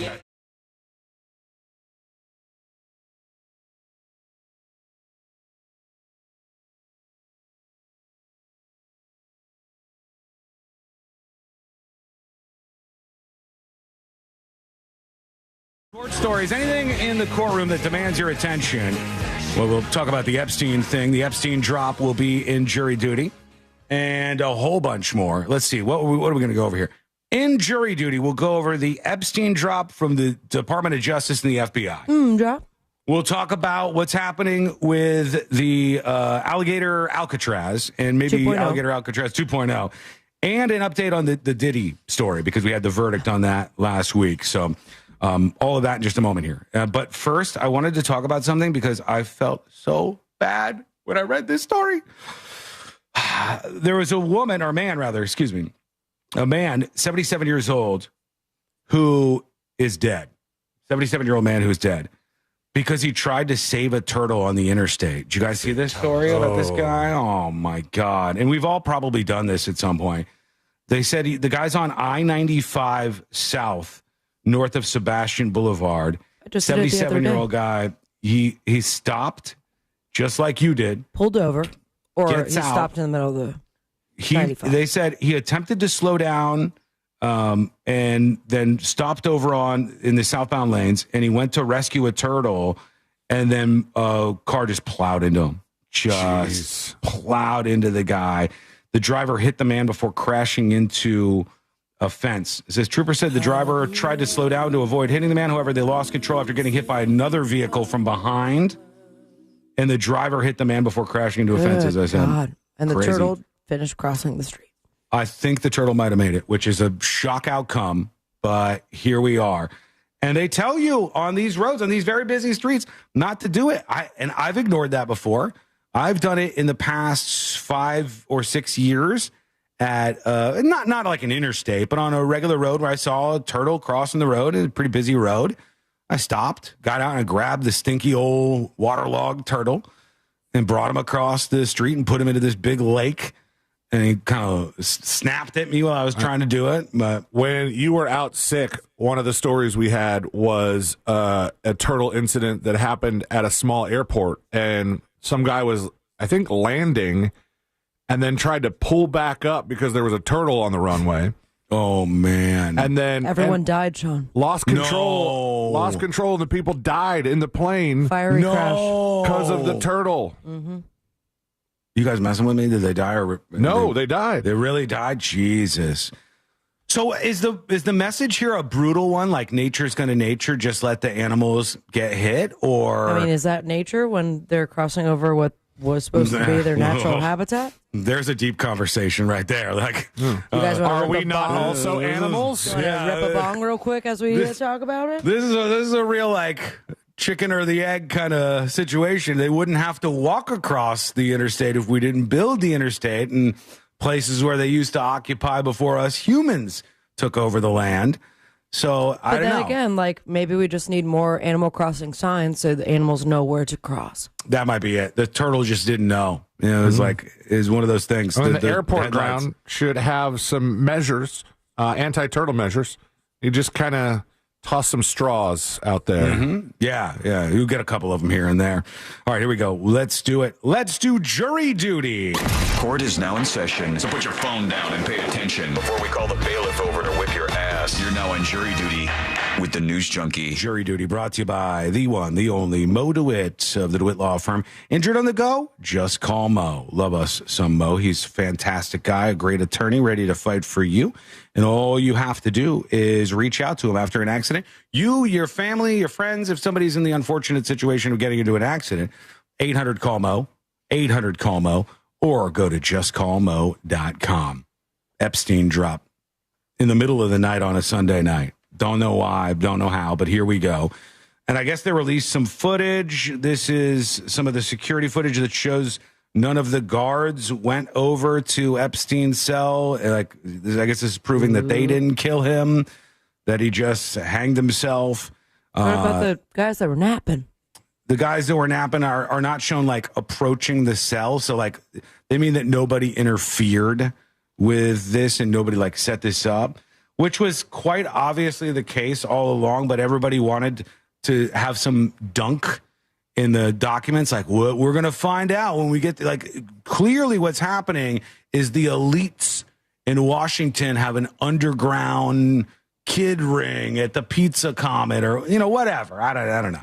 So that kind of thing is what all these people were hoping for. But we're looking at it here as just some very boring, mundane footage of activities at the jail cell when Epstein, or right before Epstein, was found dead. And they released some footage of, like, I guess, a noose that he had made. And I mean, yeah, there's not a lot to it. Not really. I mean, how do we know it's not doctored at all, though? You don't why know now? as much as you can trust anything released by the government. And but why now in the middle of the night after all the big deal they made? Because Elon tweeted out? Yes, I think originally they were saying we're just going to release all of the files on the Epstein case. But we went into this crazy space where like anybody mentioned was automatically some monster. And you go, no, the dude was a rich, wealthy funder of politics. So there's going to be people who are hanging out with him who aren't necessarily like who you think they are. Those people. He was one of those people targeting these like high school girls to get rub downs and whatnot and tug downs, I'm sure, and all of the things that he did. But like the whole thing wasn't this giant, like we're going to get all of the politicians I hate are going to prison. That's what people turned it into. And I don't think it really lent itself to that. But there you go. And on to the other ones. A second detention center is being planned in the Florida Everglades. Alligator Alcatraz 1. Meet Alligator Alcatraz 2. This is going to be a new and one. improved. That's right. Yeah, they said the first one is open, ready to go. And now, 400 miles north, Florida is preparing to break ground on a second facility. Now, is this another airport? That sounds like Central Florida to me. Clearing out This is let's see where this is. Camp Blanding is the name of the place, if you guys don't mind. All right. Camp Blanding, Blanding, a Florida National Guard base in Stark, Florida. Yeah. And they said the construction could be starting in about a week or so. And there'll be a big runway. They could house an additional 2,000 detainees at this place. It's a little north of, let's see, Gainesville? Okay. North, would that be northeast? Yeah. Alligator Alcatraz 2.0 headed to that spot. And then I saw a story saying that they have videotaped. Is it really an alligator Alcatraz if it's not in the smack dab in the middle of the, what you call it, the Everglades? This seems less gatory to me. It really does. It seems a little less gatory. And there's more Florida Gators, like the football team close by, than there is the actual Everglades. True. Here is one of the other stories attached to the Alligator Alcatraz thing. This says, they love our food but hate our people. Immigrant-owned food trucks fake backlash for serving Alligator Alcatraz. So they videotaped all these like food trucks, like churro food trucks and elote corn food trucks that were going into Alligator Alcatraz. I think some of the people are assuming that these are also illegal immigrants running the food trucks, which is kind of crazy in and of itself. But or that they're like, they could be immigrants, and most people, myself included, have no problem at all with legal immigrants. We need legal immigrants, as many as we can get from countries that want to, assimilate to the American experience. I'm all for that. Just because you see like a Mexican food truck doesn't mean you got illegals in there too. But it says they love our food but hate our people. Kona Ice, Churro Mania, and Elote lovers. And Miss Cheesiest also making their way to feed the folks at Alligator Alcatraz. Traders, you tell us. So send over your messages to thenewsjunkie.com or tips at thenewsjunkie.com right now. All right, when we come back, we'll shut the lid on our breakdown of the Texas flooding situation.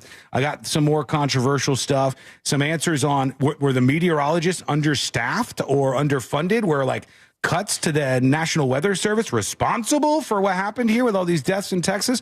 We'll open that can of worms. It's coming up next in the News Junkie. The Real Radio Summer of Laughs continues with Night 2 of the Mount Dora Summer Night Series with Ryan Holmes from the Monsters in the Morning, July 12th. Details at realradio.fm/comedy. From the Clausman Law Traffic Center, car crash, call Clausman Law. ClausmanLaw.com. Traffic starting to get by on Orange Blossom Trail southbound at 44th Street. Roads have been reopened there. There's a crash affecting all lanes. Getting cleared up here on Vine Street at Thacker Avenue. Keep an eye out for emergency crews there.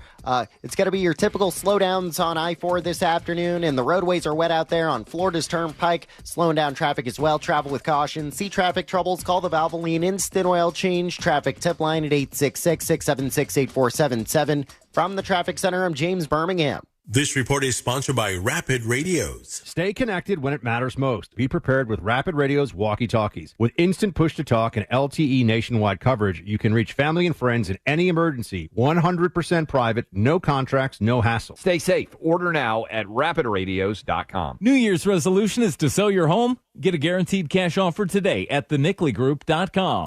Imagine yourself winning $1,000 this summer. Would you do a beach weekend? Upgrade your phone? Commission a custom portrait of yourself? Hey, we're not here to judge. We are here to give you that chance to get $1,000 in your hand. 13 times each weekday. Hear keyword, enter website, answer phone. Hang tight, School Mike Squad. 1 second.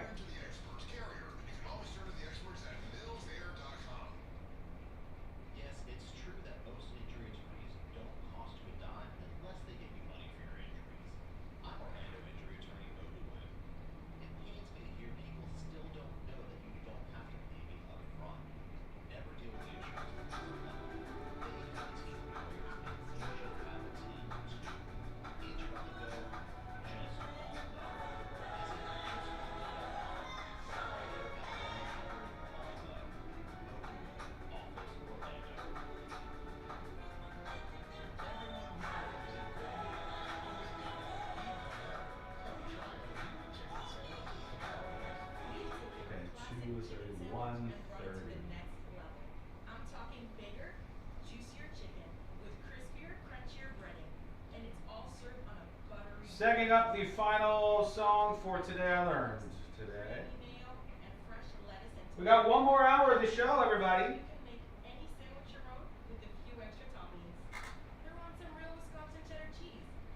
We'll finalize the breakdown of the Texas flooding story next. I think in the future, I'll probably keep the breakdowns to 2 segments. It's been harder timeline-wise to do that today. I think the idea will be like, bam, here's the like who, what, where, when, and why. Here's like all the controversy and viral clips surrounding the big story. But I think it's been an interesting way to learn about all the things we could have together. So we'll get back into that in a moment.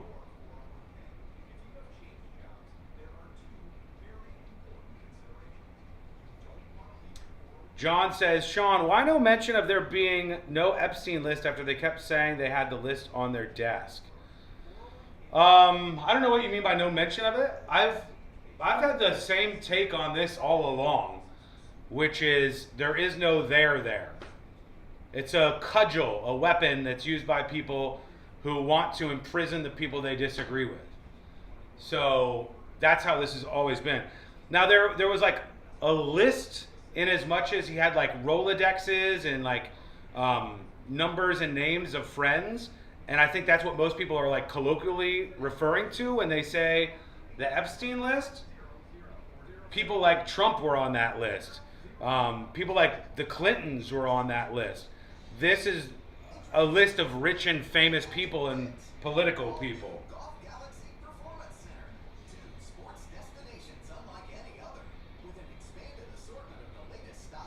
Ryan says, I like the story being staggered. We're going to work on it, but I think this is like a unique way that we can go over big stories and cover everything we need to cover in this larger breakdown, and then possibly even I can use it to make YouTube videos out of afterwards.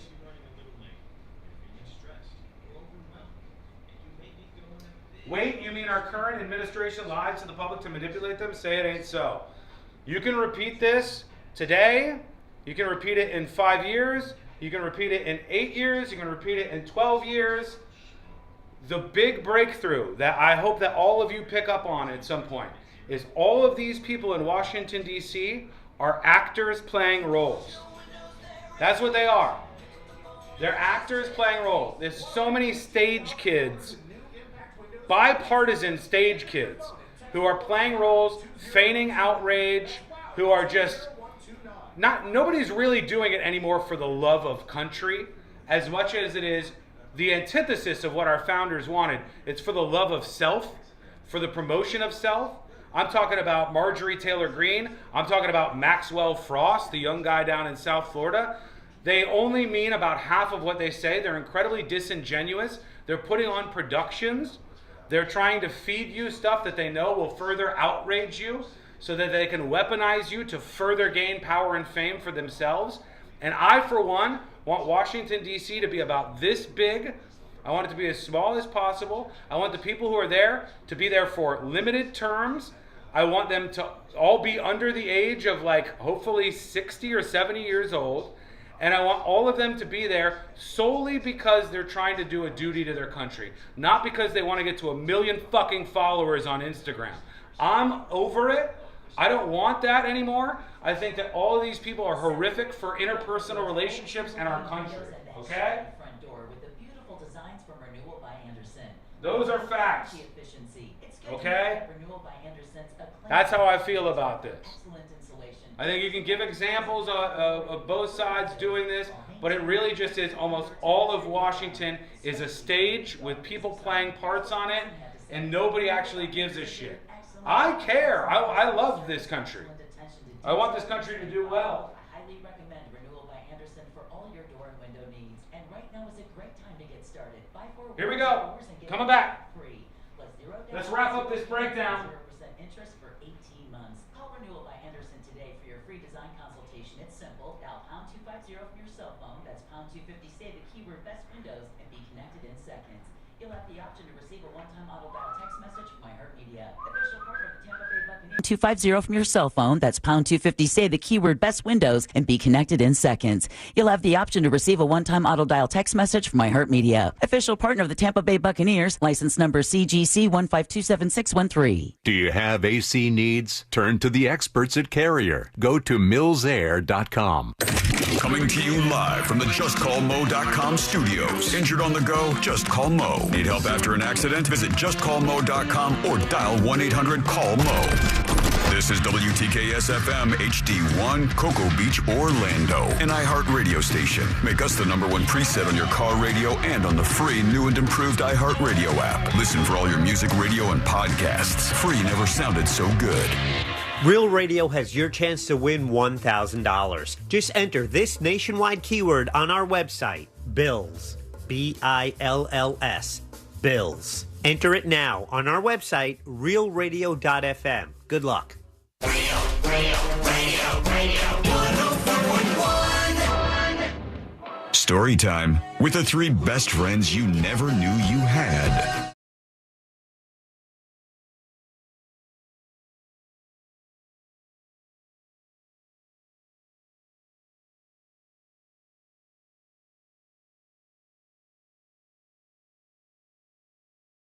Moment of the show of this fine station. You can always subscribe to the podcast and get more of the 3 of us and then some for free dollars and free cents. Subscribe wherever you get your podcast, hopefully on iHeartRadio. They pay the bills around here. I think it's a great app. You might too. Go check us out. Wherever you get your podcast, search for The News Junkie and subscribe. All right, let's wrap up our breakdown of the Texas flooding situation. We can do that by talking about some of the people who have been targeted or canceled, if you will, or whatever, for the most insane, unhinged comments surrounding this situation in Texas. Here's one of them from a streamer named Destiny, who somebody said, I've been trying to wrap my head around how the flooding in Texas became so devastating so quickly. Why not evacuate? Then I saw this, that they said the Guadalupe River rose 26 feet in just 45 minutes, blah, blah, blah. And the streamer Destiny said, I heard God killed those kids because they were using NordVPN promo code Destiny to get around the Texas porn ban. Sad face. Wow. And wonder if he still has that Nord sponsorship, huh? I mean, that was a quick flip. Or did he have one at all? Bad joke. Then when he was getting heat for it, he said, don't ever forget, these are the same people who want to tell you jokes are back when they're laughing it up over families being destroyed via deportation, LGBT getting kicked out of the military, and friends being murdered in Ukraine by a genocidal maniac, all because they're too spineless to break with the inhuman machine that is MAGA. Don't ever let these vermin bully you into civility while they hide behind their veneer of convenient cruelties, which is a dumb take, staged to sound more smart than it is. One of the reasons is because, like, hey, in this case, my guy, kids died, all right? Like, and you could say, like, hey, all these people pearl clutching didn't pearl clutch when Manuel was deported. But these two things are not the same, right? These two things are not only the same, not only even close to the same. Somebody said, look, have your jokes, but aren't you comparing kicking people out of the military who aren't fit for the job and deportations of people drowning? And his response was, and he's doing it on purpose, obviously, maybe the kids weren't fit for camping near a river if they couldn't swim.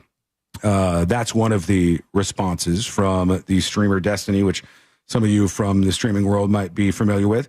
Here's another one. Do you know who that person is? Yeah. I know him well. I'm very familiar with his content. Yeah, we're not best friends.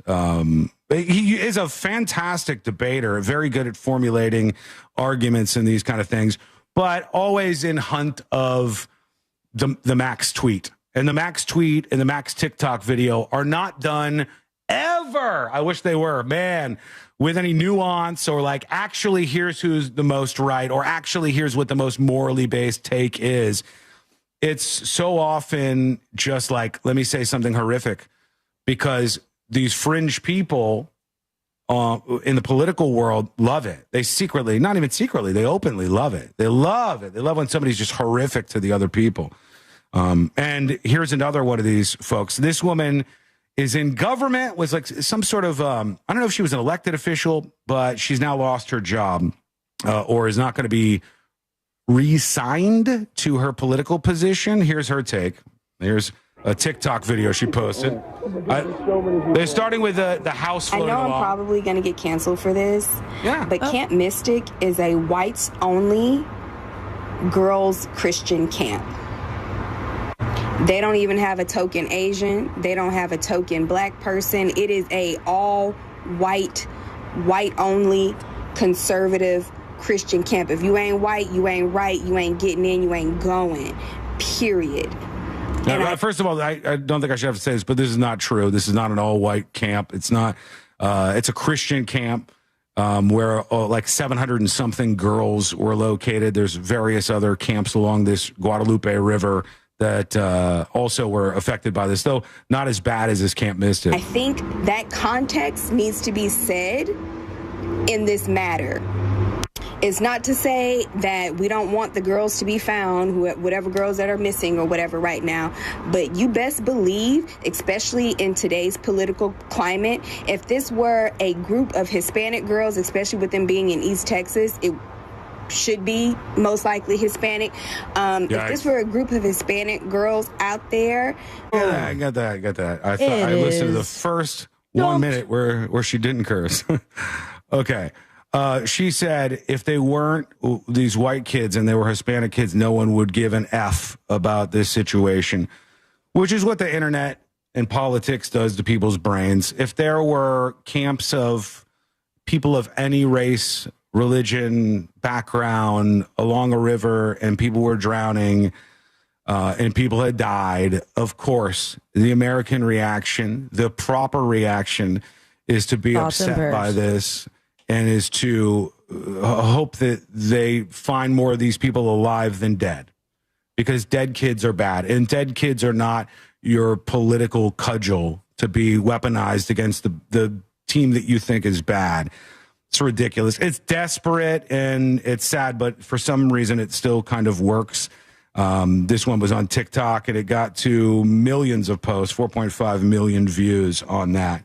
I'll tell you the good things you could do in a moment, but some things on the way out. Here's two of these young Texas girls remembering their friend who did not make it through this. And unbelievably, they are white. This young white girl talking about her situation. Here she is. I've been scrolling through videos and pictures on my mom's phone. Really good friends lost a daughter that was at Camp Mystic. They've just had so much loss that, I mean, it's unimaginable. And then, you know, they're still pulling people out of the river, and we don't even know to the extent of who we know that has lost their lives. My friend Nene was just so funny. I've been scrolling through videos and pictures on my mom's phone. Damn. And watching it over and over again. Her dancing when she's excited. Bro, imagine seeing this and being like, everybody buckle up. I'm about to unzip the biggest terrible take I can. Let me make this all about me and my pet issue. Let me make this about me and how terrible I can be. Like, this is what people do after this. And like, this is a little girl going through it because her friend didn't make it through the floods in Texas. That sucks. That's horrific.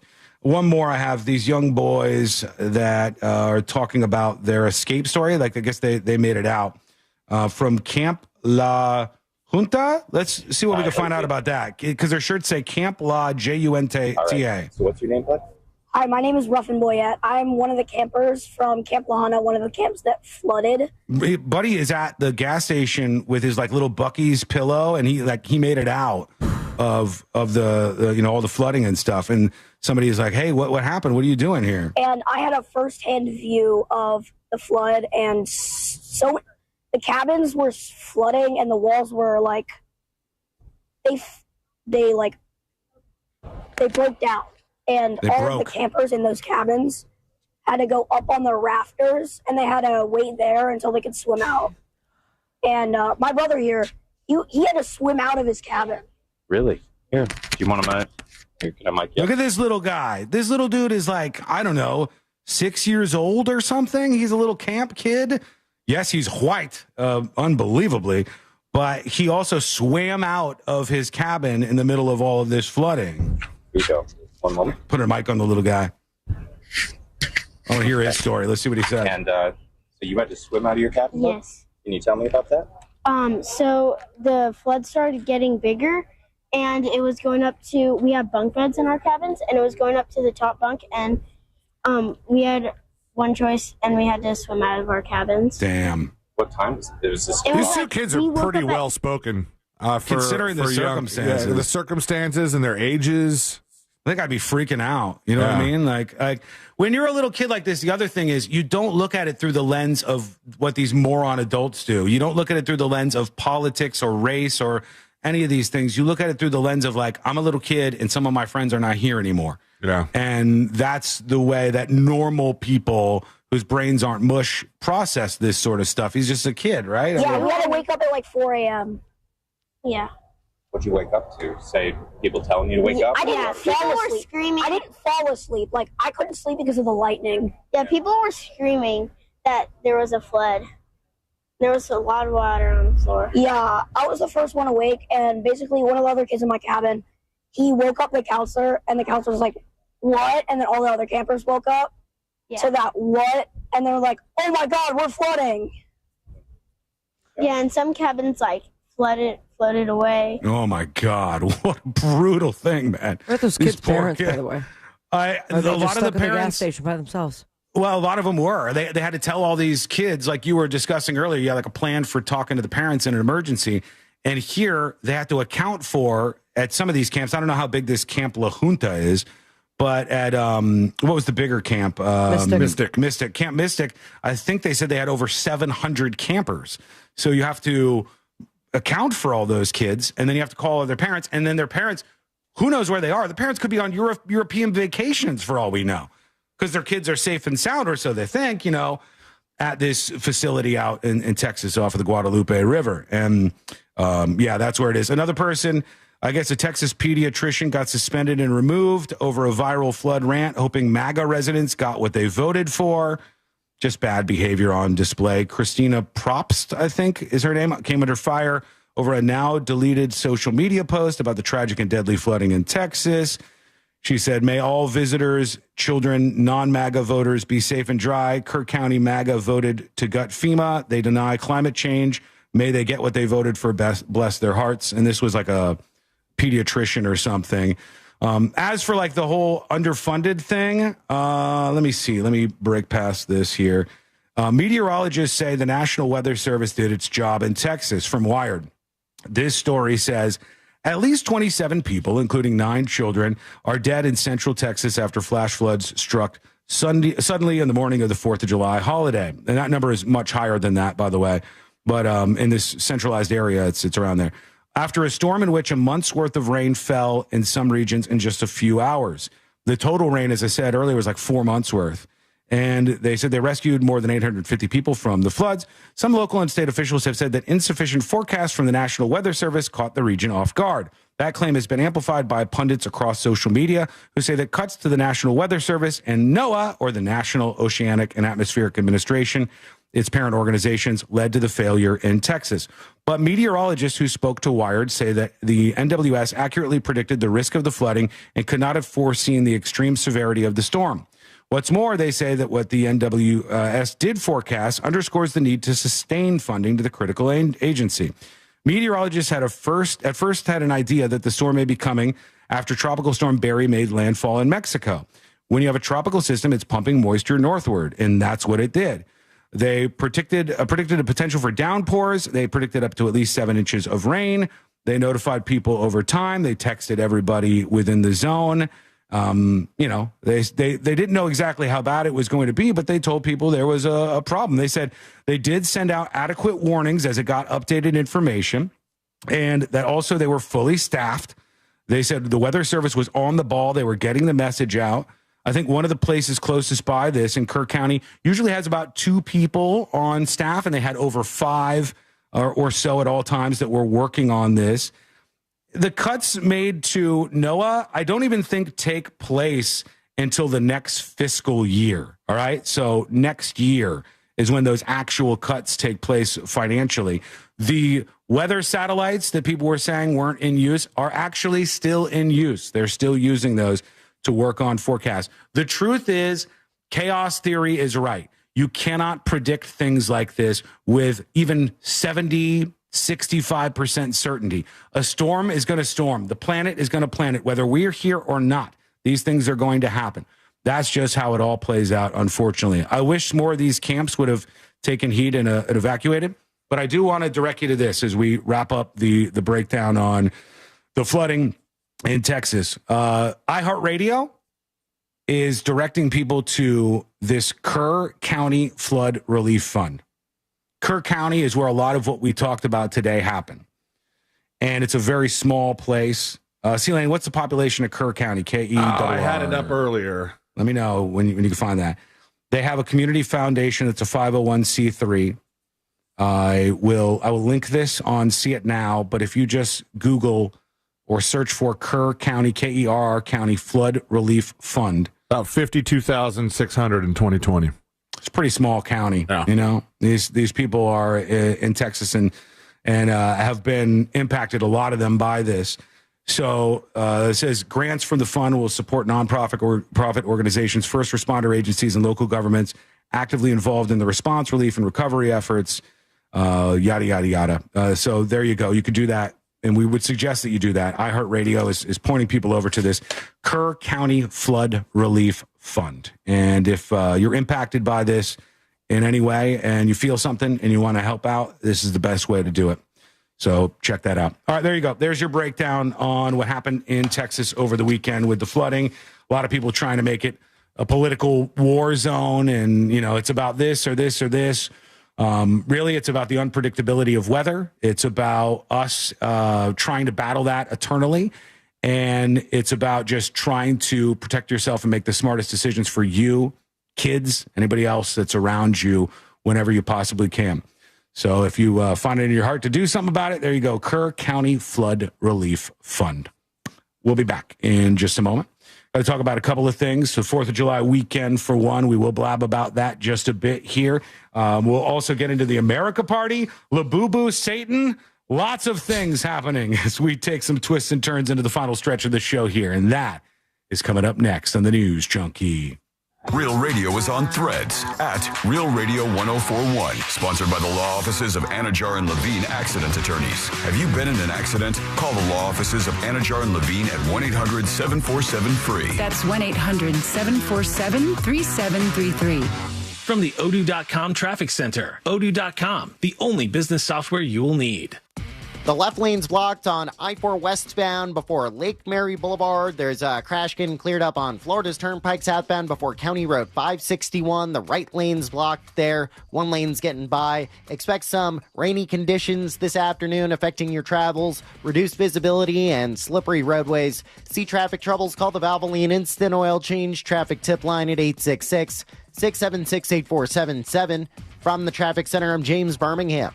This report is sponsored by the International Hot Rod Association. The International Hot Rod Association Outline Drink Series is back. 5 events, 4 locations. 1 explosive season. Top fueling, funny cars, promos. You are in the stands. Get your tickets now at IHRA.com. IHRA.com. Protect your home with Hurricane Impact windows. They are affordable, they're energy efficient, and my friends at Reese Windows and Doors are the experts there. Their Impact windows come with a double lifetime warranty. The warranty transfers when you sell the house. That means your home is more valuable and you got that peace of mind from a company who's been installing windows for over 50 years. Most of those jobs done in under 8 weeks. And right now you buy 2 windows, get 1 free. Installation is included. So check out their website, reecewindows.com, REECE Windows.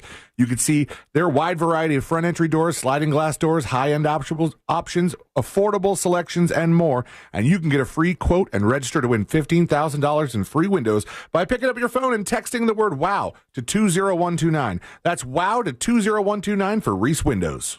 New Year's resolution is to buy a home? Get your free buyer's guide at thenickleyGroup.com. Our iHeartRadio Music Festival, presented by Capital One, is back in Vegas. T-Mobile Arena. September 19th and 20th, streaming live only on Hulu. 15 artists, 2 nights, 1 stage. Get tickets now at AXS.com. Escape to poolside paradise at MGM Resorts in Las Vegas. Sip on a refreshing cocktail. Lounge in a luxury cabana. Earn on nonstop fun with MGM Rewards. Book a sizzling summer escape today. Visit MGMRewards.com for details. Show off your new smile with Solid Bite. The dentists at Solid Bite use the latest techniques and technology to give you the smile you've always dreamed of. Call Is there a good option? The speaker, my microphone's on. I don't know. It's okay.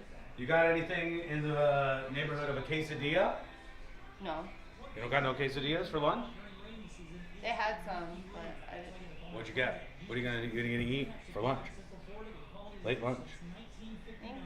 I know what kind. Which kind that you got?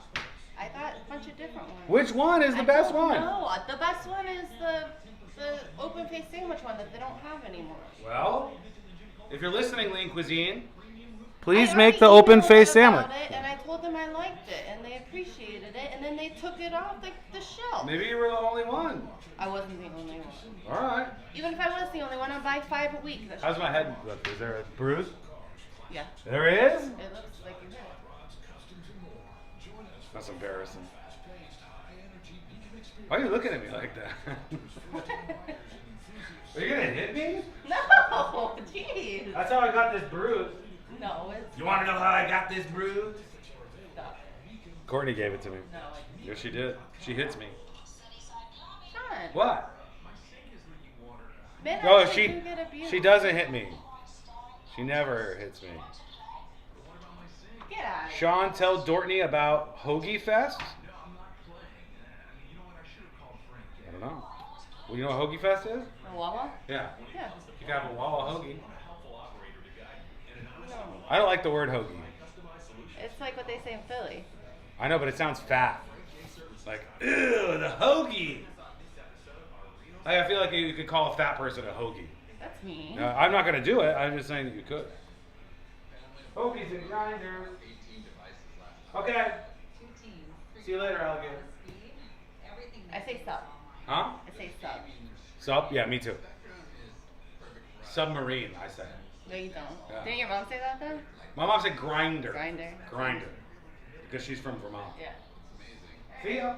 I'm Dr. Damon Tanner for Biome. Biome's full body intelligence test is the new science in anti-aging and life-extending insights. If I dated Sean, I'd hit him too? To see if your body... What the hell, man? Just a sweet man doing sweet things. And supplements can, get this, slow your aging, keep you looking young, and help prevent future health issues. Next, Biome doctors design supplements specifically to your body's needs. Their job is to slow down and help reverse how fast your body is aging. And your Biome microbiome test reveals why you have stomach issues, don't sleep well, have low energy, even why you can't... All right, 3 minutes, folks. Biome reboots your body to live longer, live healthier. Sean, do you still have divot stickers? Yes, Behaw.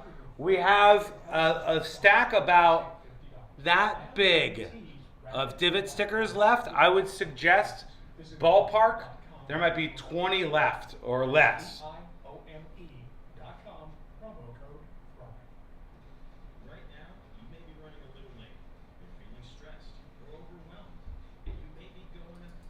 Where's the podcast from the 3rd? The 3rd was not ideal because of reasons. And the 3rd aired only locally here, and then there's no podcast. It's not worth podcasting. I'm glad everybody had fun, but... Man, I'm excited for the summer. Going to the beach, hanging out by the pool, barbecue, having drinks. But all of that is getting a little more expensive. That's where Sam's Club is coming to the rescue with locked-in summer values. Until July 22nd, prices are held on the... Guys are talking about budgeting and fighting over numbers. Let me tell you the truth. You could throw all the budget in the world, $800 trillion, at NOAA and all of the different hurricane organizations, and it ain't gonna change much. Actually, not a good use of funds. A better use would be putting in place emergency response plans for all of the homes and camps and other facilities along that river, and maybe funding some sort of shelters that they can bring people to if the incoming weather gets up to a certain mark. Stuff like that would be a good use of funds, but overall just sending more and more billions at these organizations, it's with the pretend idea that we're going to get to some level of perfection in prediction. The meteorologists who greet you with a smile and rolled up sleeves don't want you to necessarily know that they can't tell you all that much about what's going to happen 72 hours or so ahead of now. 48 hours is even rocky. 24, barely. All right, we're coming back, folks. Have more of like a fun segment here.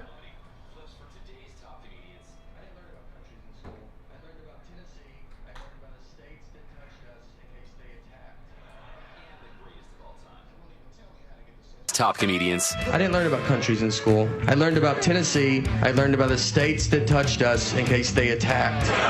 And the greatest of all time. So don't even tell me how to get to Sesame Street. Who would want to live in a neighborhood like that? 6-foot pigeons walking around? Try something different. iHeart Comedy. Women are gatherers. We like to gather information about you, and then we hunt you.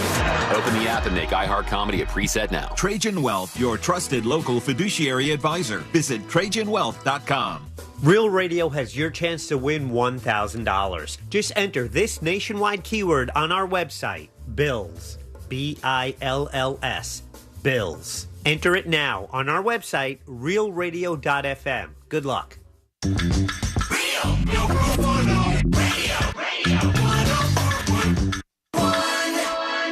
When good things go bad, bad things make headlines. This is the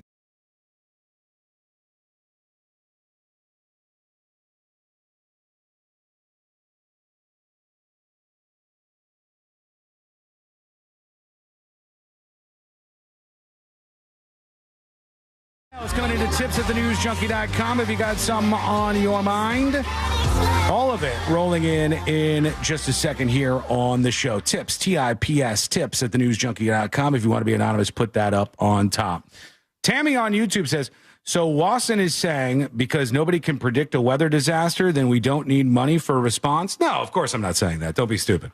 No, of course I'm not saying that. And I don't think you believe that I'm saying that, as is the case with most of this kind of stuff. What I would say about all of the weather response stuff is there's an idea that there's like some perfect amount of money that will get you somewhere where it's never going to get you.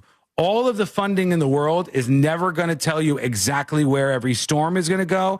It's not going to tell you exactly how much flooding is going to occur. It's not going to tell you in cases like in Texas that this many people are going to die. And you can make it a little better, but there's a level where you max out the effectiveness of the funds that you might use on something like that, where we all have to sit back and go, oh, that's right. We're living on a planet where we have delusions of grandeur about, as humans, we have huge delusions about our level of control of the climate and things around us. Oh, we can do this. We have delusions of grandeur about all these things around us, about being able to predict things perfectly. We have gotten good at these. We've gotten good specifically about the paths of storms, hurricanes, and tropical storms and stuff like that. We can tell when an asteroid may be coming close to Earth. We years do. from now. Yeah, we could do those things. And it's easier to track space, actually, much easier to track space than it is to track things happening with the weather on and Earth. they're getting, the models are getting better all the time because a lot of that stuff you just feed into some sort of AI now. You have AI weather. Yeah. Well, we're not far from it. In fact, a lot of it is anyways. Like when you see somebody saying like, here's a hurricane that's coming, folks. And as that hurricane's approaching, here's where the local weather guy with Doppler 8 billion tells you he thinks the storm is going. This isn't like some out there claim that this person is making. No, they're using the technology, all of the different models that they have say where the storm is predicted to go. And like nobody's just going, all the models say it's going right, but we here at Wink News 15 think the storm's actually going left. Our gut is telling us through years of storm predicting that it's going another direction. No, of course, like that's not a thing. It's a lot of pretending. Now. I've seen the movie Twisters. You know, that one girl. Yeah, but the lines were blurred between movie and reality. Don't you remember? This was the sequel. With an S on the end. Yeah. And you know, she could just see leaves falling in a different direction and go, everybody get to shelter. Right. Space Nuts with a play for expertise, I guess. Where in the studio is Sean's meteorological degree hanging? If that's how you operate, have fun with your life. I only defer to the experts on all issues until you find the expert that disagrees with you. And you're like, well, not that expert. I don't like that person. Use your head, man. You know, just look at this stuff. And we realize in some cases, and I hate to say this, I don't want to be a doomer, but in some cases, it's just like there's not a lot we can do. We can't reach this level of perfection where we keep everybody safe all the time. I wish we could. Maybe someday we can do it better. Maybe with AI technology and stuff like C-Lane's saying, maybe like it can get better. The only thing all this makes me pine for, and it does make me pine for this. I hate to say this. I hate to admit this. But Sean is pro cloud seeding. All of the bad weather out there, it makes me look at C-Lane's truck and sometimes wish I had like a big truck to like go down the roads. Yeah, but if you don't drive that right, you get it stuck.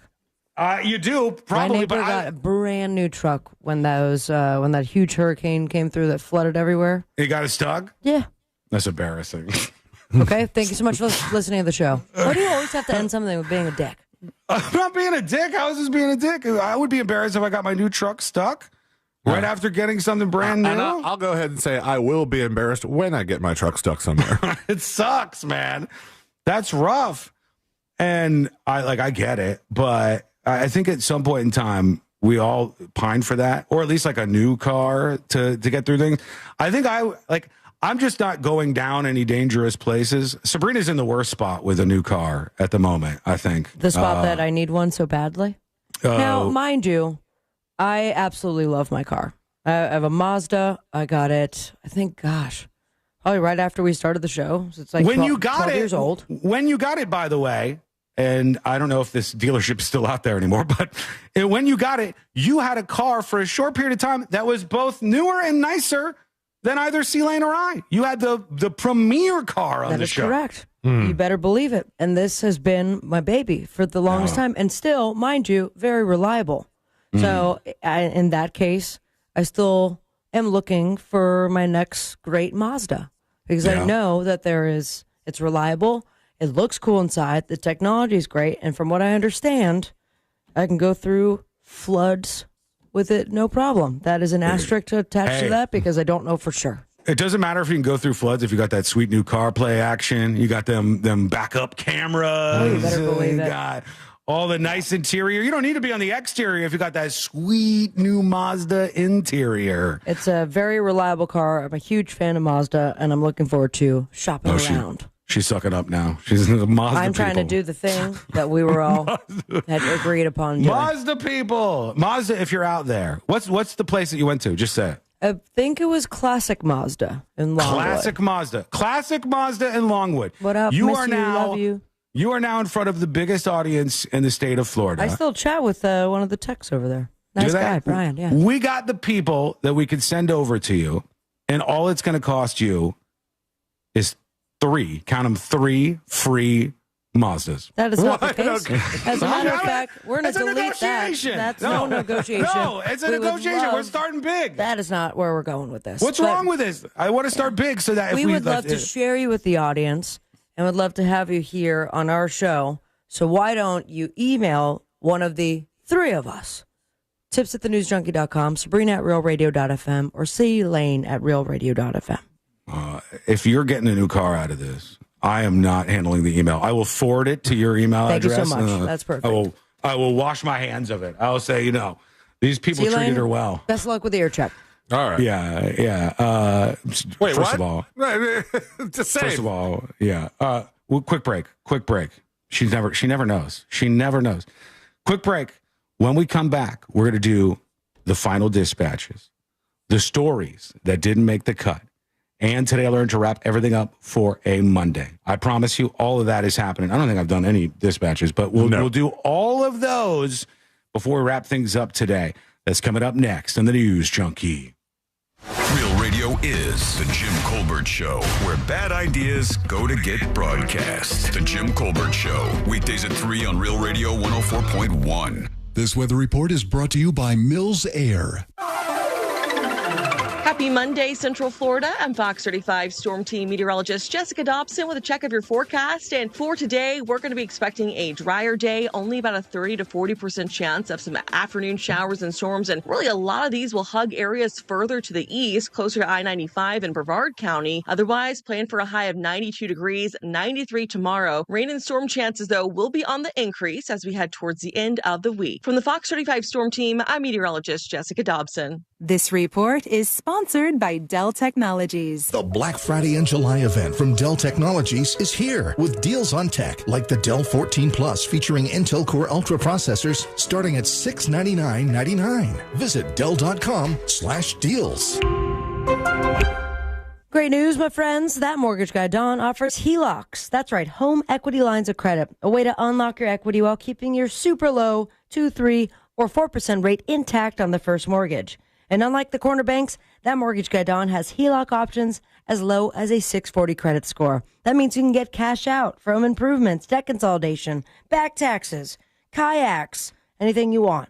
Get a quote today with no hard credit inquiry and work with that mortgage guy, Don, by going to thatmortgageguyDon.com. Don't miss the boat, compare your quote with thatmortgageguyDon.com. Greenway Kia is under new management, and we've got a whole new attitude. With 3 great locations across Metro Orlando and one of the area's largest selections, we truly want to see you in a Kia. Plus, we want your trade. Get up to $10,000 over Kelly Blue Book fair market value for any trade. Get your fast free appraisal online right now at greenwaykias.com. I'm Joe Rossi, and I want to see you in a Kia. From Greenway Kia, East Colonial, West Colonial, and 1792 North. All factory rebates to dealer. Negative equity refinanced. It's more than just a fence. It protects your future gardener. Mom, look at my tomato. Wow. Your future Olympian. And your future best in show. Get your free quote today for all the future brings at fenceoutlet.com. If you want your windows there in weeks, pick up the phone and just text Reese. Want to win $15,000 in new impact windows from Maurice Windows? Pick up your phone and text the word WOW to 20129. That's WOW to 20129.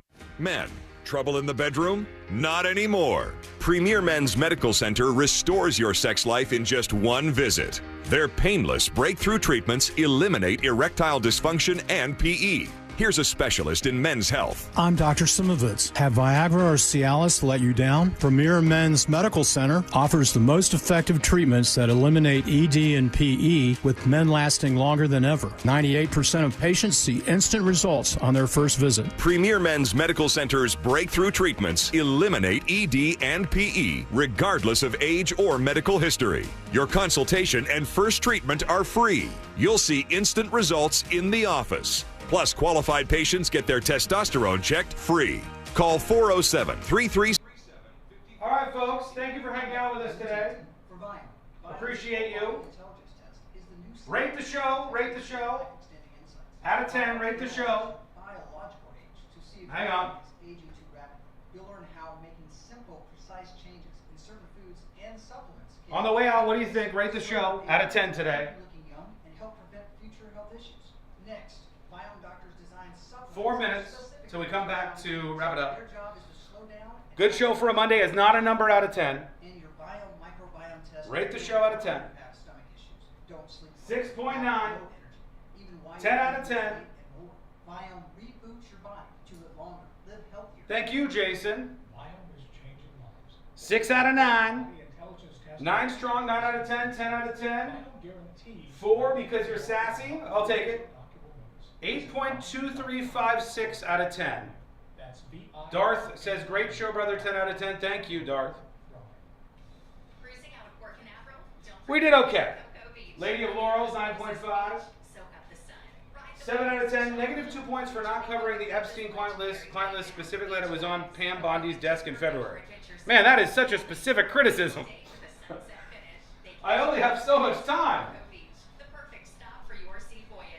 3 minutes. Okay. Who is our chatter of the day? Everybody. Chatter of the day. Thank you, Janine. Save 30% on solar. Federal solar tax credits are in jeopardy. So if you've been thinking about going solar, now is the JTR says 10. You fixed the clock. Thanks. JT, I knew the clock was broken, so I fixed it. Or it just fixed itself because it does that sometimes. Beat rising utility rates. Boost your home's value instantly. Go to solarsource.com and tell them Jack. 2 minutes. Who's the chatter of the day? Dan. Dan on YouTube. Chatter of the day. For your very specific rating. Godspeed. Congratulations, Dan. Everybody congratulate Dan. 2 minutes. Final dispatches, stories that didn't make the cut, all of that good stuff. Unfortunately, no show tomorrow. Sorry. There's nothing I can do about it. I asked if we were going to do like maybe a half show or something, if we could escape early from the tune-up meeting that we have at iHeart HQ. No dice. So no show tomorrow and then back on Wednesday. All right? Thank you, everybody. We'll see you soon.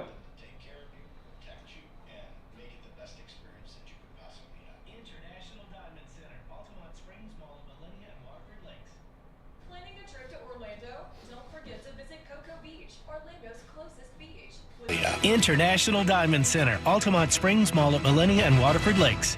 Planning a trip to Orlando? Don't forget to visit Cocoa Beach, Orlando's closest beach. With its legendary beach vibes, sunny shores, and entertainment options, Cocoa Beach is a must-see on your to-do list. Ride the waves, stroll the iconic pier, watch a beautiful sunset, or just kick back with your toes in the sand. Add a little salt water to your Sunshine State adventure at Cocoa Beach, Orlando's closest beach. Learn more at legendarycocobeach.com. That's legendarycocobeach.com.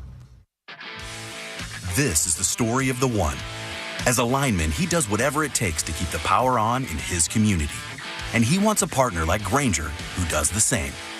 Grainger offers the professional-grade products he needs, from voltage detectors to harnesses to hard hats, plus fast, dependable delivery, so he can rise to every challenge. Call 1-800-GRAINGER, click Grainger.com, or just stop by. Grainger, for the ones who get it done. You've got an app for your music, but what about your favorite morning show, sports team, or live local news and weather? Things start to change. Yep, there's an app for all that too. iHeartRadio. Download the #1 app for radio, the free iHeartRadio app. The International Hot Rod Association Outline Drink Series is back. 5 events, 4 locations. 1 explosive season. Tap fueling, funny cars, promo. You are in the stands. Get your tickets now at IHRA.com. It's IHRA.com.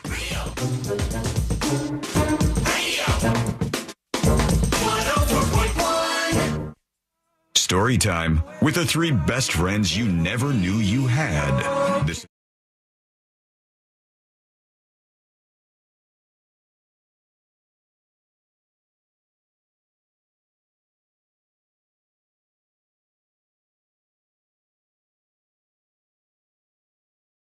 to wrap everything up for a Monday.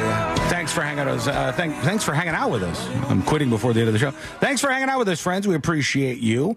And you can get any of the show you may have missed over at the newsjunkie.com, where you'll see the podcast. Subscribe on iHeartRadio or wherever you get your podcasts. All right, let's see here. On the way out, we got a couple of things to take care of. A couple of things that have been promised along the way, and one of them is this. Let's do the final dispatches. These are the final dispatches, but Sean will probably That's right, only Fred. play one. All right, let's see what we got on the way out. Kind of our only dispatches for the day, so let me put this down and get to it. Here goes nothing. Somebody was talking about the old clip of the flooding at the camp with William Shatner. Hey guys, growing up in the 80s and it being a show that terrified me along with Unsolved Mysteries, no doubt that is William Shatner hosting Rescue 911. Oh, yeah. That makes calls and that was a big family show. I remember that name. Yeah, that was a huge family show back in the day for us. We used to watch that. We used to watch America's Most Wanted and a couple of those shows. Cheaters. Loose Neutral talking about this from an electrician's perspective. All right. Hello, electrician here. All right. I'm on a job site, so sorry. If the water level is above the outlets, all of those breakers should be tripped. But that doesn't mean that they will. There's a lot of breakers out there that don't trip. Tripped or not, waiting around in your house while the power is on is not a good idea. Yeah, that's what I thought. I thought like basic point is that if you're in the house and there's water, walk. Yeah, I get, and he might need power for stuff because the guy was like dying. I guess the whole thing sucked. If you missed that, that tough video was back in at some point during the breakdown of the Texas flooding. All right, that's gonna have to do it for now. Let's get the hell out of here. Here we go. Let's do Today I Learned. The following information may make you feel smarter, but will not actually increase your IQ. So don't get cocky. Now it's time for what we call Today I Learned. It is Today I Learned for a Monday, July 7th, 2025. Today I Learned this lady right here. Celine Dion. That's right. Celine Dion, along with her husband, filed a $5 million defamation lawsuit against the Quebec tabloid Allo Vedettes, which claimed that they paid $5,001 to rent out the swimming pool of Caesar's Palace in Las Vegas. That's a weird thing to lie about. Celine Dion could $4 million. So Celine Dion could sunbathe topless, and the guy, her husband, could go skinny dipping. They settle? won. Oh, they did. I think so, yeah. Today I learned this movie that Sabrina mentioned. Free Willy. That's right, Free Willy, friends. A clever movie from the 90s with a great song. And Michael Madsen. Keiko. The whale from Free Willy was put into an unhealthy small pool in Mexico City where he was malnourished after achieving fame from the movie. They didn't really do him a lot of favors, even though he showed up as Willy from Free Willy. Thank you so much for hanging out with us. We do appreciate it. We're back real soon. Same time, same place. Missed any of the show? Get the podcast at thenewsjunkie.com. We'll see you soon.